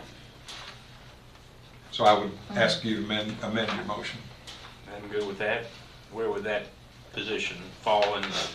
It would probably come up here at the top. I would say maybe we... Let me look at it just and Okay. Yeah, why don't we work on one at a time? Yeah. Let's do this one. Okay. And then we can bring it back And up let, after Chris has looked at it. Yeah, Chris researched that Fine with and me. make sure. But I would say it would go on the top row. Yeah.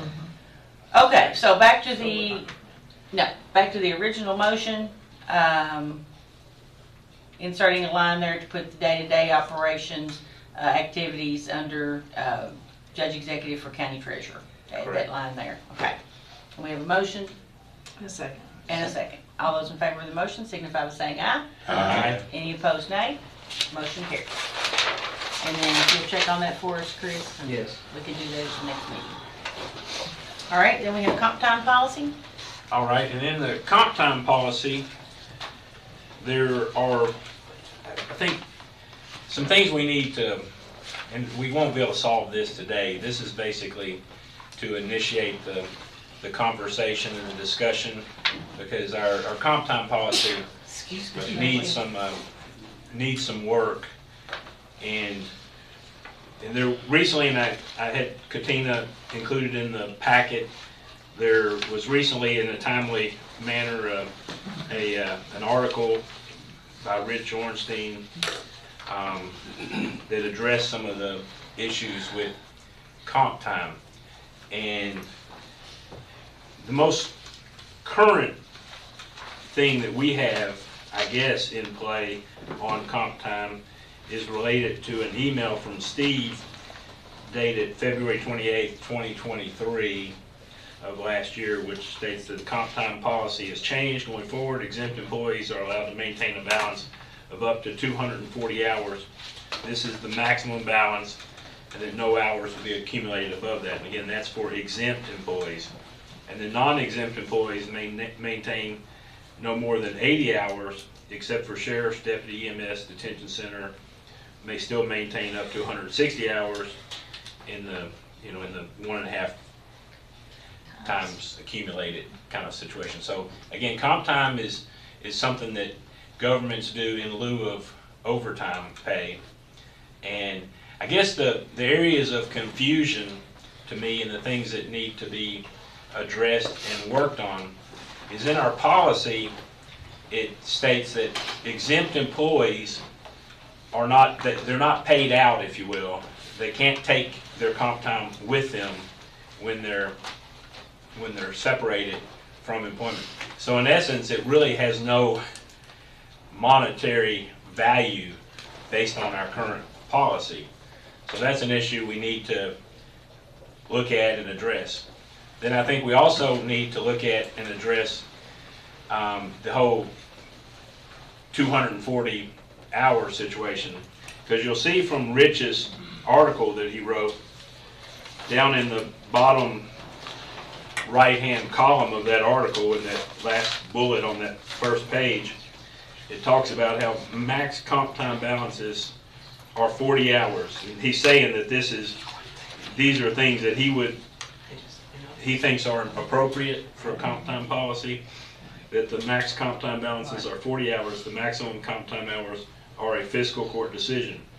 Because, there is a state, and the state actually does the 240, 480 thing, but Rich is saying we're not obligated to do that, and he would caution against strongly recommended. Yeah, doing that to that amount. So again, I think that's, I don't have the answer today.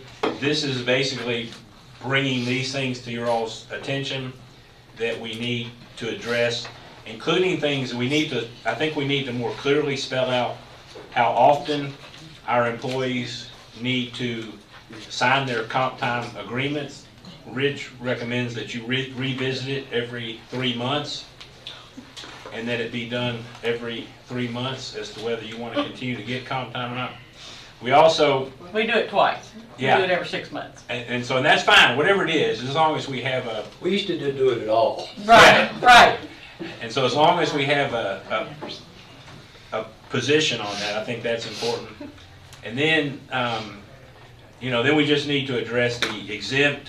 Is there any value attached to exempt employees? Time, does it not have a value? And also the biggest point in my mind that we need to get more clarity on, and our supervisors need to work on this point, is that in the policy it does need to state that comp time hours can only be accumulated when you've asked permission to accumulate. And gotten prior approval. Prior approval, yes. Which emphasized that. So does that mean every time Tom Ellis calls and asks me to do something, I think that's what you're gonna... Well, I think that's the problem. Yeah. I mean, I understand the sentiment, and if I'm coming, when do you come in and work this Saturday or something, I think it makes perfect sense. But a lot of times, like Julie says, you know, I get called at 8 o'clock at night. She does. I'm working, and wait a minute, I gotta hang up and call Trilly, see if it's okay. I don't think that's what you're intending to do. No. Okay, No. it's the... And that's where, again, yeah. I want, I guess from today, I feel like we've been somewhat talking around these issues over the last little bit here. And I'm really, I guess, if anything, I'm wanting to task HR, Julie, or a committee to really work on this and come back with some recommendations on how we handle it. Because again, recognizing that in the category of being an exempt employee, by nature, or by definition, that means you do not qualify for overtime. Right. Because you're exempt. Right. And so, you know, and that's where I'm good with us using a comp time system with certain parameters built around it, to be a thing for our employees to, you know, for morale and other things, because I know there are times when you need to go above and beyond and work longer than you should be. So that's, I guess, where we are, and I've been trying to do some homework and legwork on it, and I just wanted to bring it out into the public and you all in particular here today to have that discussion. Mr. Bowman, do you have a comment? It kind of blurs the lines when you have an exempt employee who doesn't get overtime. It kind of, when you have comp time, so we need to make it more straightforward. I agree. Well, generally, Raise your hand. when you're exempt, I'm ordering food, so no. When you're an exempt employee, you are generally paid more because you're expected to work more hours. In government, we know that you're not paid what you would get in the private industry, and that's where the comp time comes from. And so I'm not opposed to the comp time because, you know, our employees do work above and beyond. And so offering them something is good, but, you know, I think Jamie's pointed this out in the past, I think the amount of hours we put in there was misconstrued, should have been lower, a lot lower, but there was a mistake, I forget which court it was, probably ours, but. Yes, it was. It was you all. It was definitely you all. I think when Paula came on board, it was hers. No, but anyway, there was something that was brought up and somebody clarified or whatever, and it was wrong. But anyway, so that's why we give comp time, is because there is a lot of extra work done and the compensation is not there. So most of our people would enjoy extra time. Now we're having this discussion because you know, we made an exception during COVID, like everybody made exceptions during COVID and did a payout, and then people thought the payout continued. It doesn't, only because people couldn't get the time off. So anyway, I'm not opposed to comp time. Nobody is, we're just wanting to make sure it's plain, it's black and white, there I'm- it is. Right. I'm Well, happy to technically, go when with you're it. an exempt employee, you are hired to do a job at a salary, and you do that job regardless of how long it takes you. You know, it may take you 40 hours one week, it may take you 20 hours the next week, because you're at a salary. So us offering the comp time is a gift, so to speak, to the exempt employees, allowing them, you know, to have some comp time to take off if they work over their regular scheduled time. So, you know, I think it's good that we do Used to that. be that way. Pardon? It was that way, Mhm. but it was changed because a new time clock system went in and they wanted to make us Well, that's where the accountable. confusion comes in. Exactly. Is that exempt employees have to punch the time clock.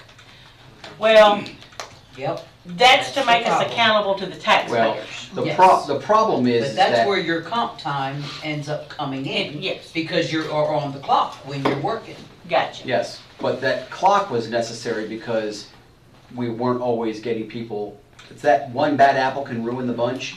There you go. People were saying, "Oh, I'm working these hours," and there was no way for us to confirm that they were working. And so, like many things we did, we standardized a lot of things. And in some cases, they were not even getting prior approval for that work. Yeah, They I just mean, claimed it. or they weren't even at work and they were saying, "I That's what worked I'm saying. these hours." Well, it goes back to, as you said about Julie, when Jason messaged me on Saturday or the holidays when no one wants to know if Ghost Pike is open. I never messaged you. No, never. I don't even have your number. Tom doesn't either. Okay, so, Mr. Gay, you just want clarification on So I would, the yeah, gray so, areas. yeah, so I just would, you know, recommend that we. Would you like come to be up- involved in that process? Yeah, I'll be glad to continue Okay. to be I'll involved. be involved if need be. In the process. Okay, so how about you, Magistrate Cullen, and Steve, and Julie? All Go to work on it. go to work on that. And come back with a recommendation. Yes. I'll set up a meeting. Thank you. Steve Griffin. not So that's Steve the big Griffin. thing, is that I just think, you know, because again, I want it to be employee friendly. Mhm. You know, and Steve Griffin got me the list of exempt employees, because this is primarily an exempt employee issue. Mhm. And the, it's like 9, I think, Yeah, exempt I can't remember the employees that we Nine have problem makers. within our system. No. And you know, they're all key. Solvers. They're all key employees. And then, you know, to me, one of my issues is, as to Magistrate Cullen's point, is if we're not paying these people enough to have to do whatever it takes to get the job done, then we need to look at that as well, because they're exempt. And the other thing is just the idea that the comp time is managed appropriately and not banked. Because, you know, and again, that's what my point is, if we're saying it doesn't have any value, Yeah. it doesn't do you, based on our policy, it doesn't do you any good to bank all this comp time. You should be working with your manager and making sure if you're working over 1 week and you have comp time, you should be taking some time off when appropriate to utilize that comp time, and not just ending up with 240 hours of comp time that And has no department value. heads need to monitor that too. And Right. when their employee gets to that point, you know, be sure and tell their employees, hey, you're reaching your level and you need to take some time off. Right. It's Yeah. kind of hard when we're calling them same people saying, "Hey, can you work on this for me?" I know, it's Balancing. I've been there, Yeah. I know. It's not easy. Not Right, easy. that's all I You have get all on the time that. off in the world now, though, don't you? Yeah, buddy. I do want to say Magistrate Gay has been very fair in the conversations we've had Yes. about how we handle this, and so I don't want any employees to think you're taking something away, because you have been very Oh, no. fair and open. I want to make sure. We just want to make it clearer for I think, clearer for the exempt employees. Exactly. And we went for all of our employees, but particularly our exempt, Yeah. because it seems to be a little more of a challenge with the exempt employees. And is comp time a thing? Is it not a thing? Is it, you know, what is it? How do we utilize it? How do we manage it for everybody's sake? Okay, thank you, Master Gay. Before we go into executive session, I just want to bring your attention, there's a couple of FYI things in your packet. So just want you to know that they're there. And at this time, I will entertain a motion to go into executive session. KRS 61-810, paragraph F, discussions or hearings which might lead to the appointment, discipline, or dismissal of an individual employee, member, or student without restricting the employee, member, or student's right to a public hearing if requested.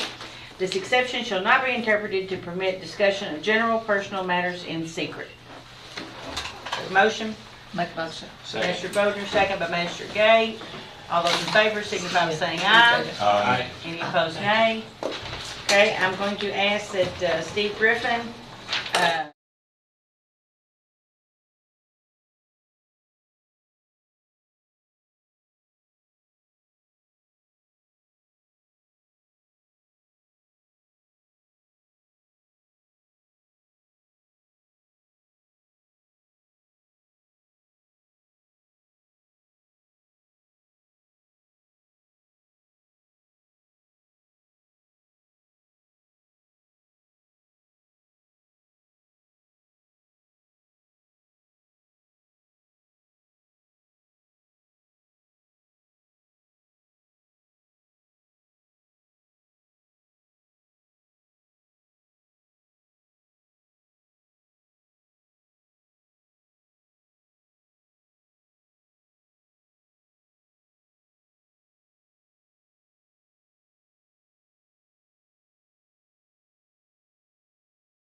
Be back there.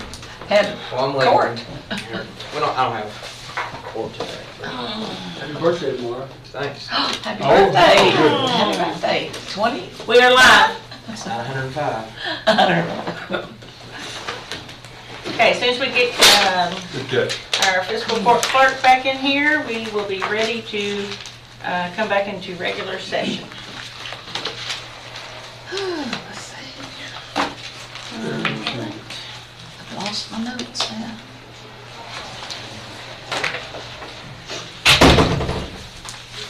Okay, need a motion to return to regular session. Make a motion. Magistrate Sleepers, or second? Second. Second by Magistrate Wagner.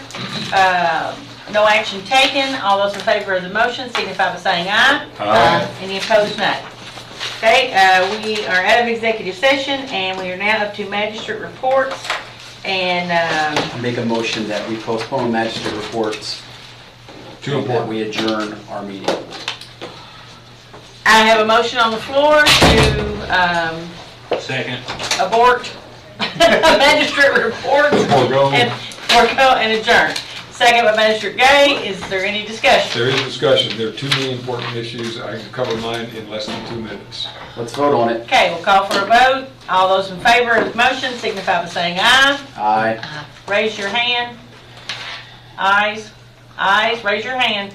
Yes or no? No, mine's not. Jamie, what are you doing? So I have 2 yeses. Those opposed, raise your If you can hand. do it in 2 minutes, I'm good. Those opposed, raise your hand. Opposed, I'm opposed. 3, okay. Motion fails. Magistrate Ellis, Any others first, or you want me? go ahead. Okay. You've got 2 minutes. Just good news, the Crawford house that we saved and he left. I wanted to compliment Chris. I want to compliment my colleague down the road in the corner, Cullen, because he's helping us on 4 state roads, and we're starting to get some positive feedback from the state.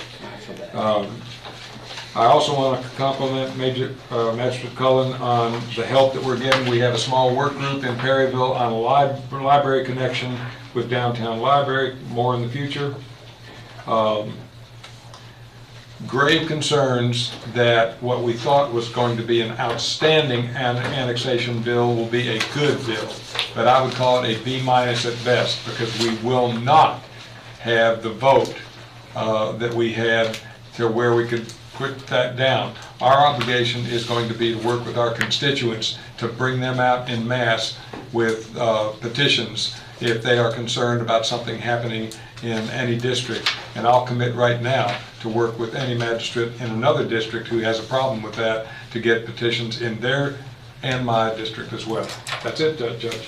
All right, Magistrate Wagner? Yes, Junction City Pancake Breakfast, March 23rd, 8 to 11, Can't steal my and everything else I can give you next time. Okay, thank you. Magistrate Cullen? I'll wait till next time. All right, Magistrate Gay? Next time?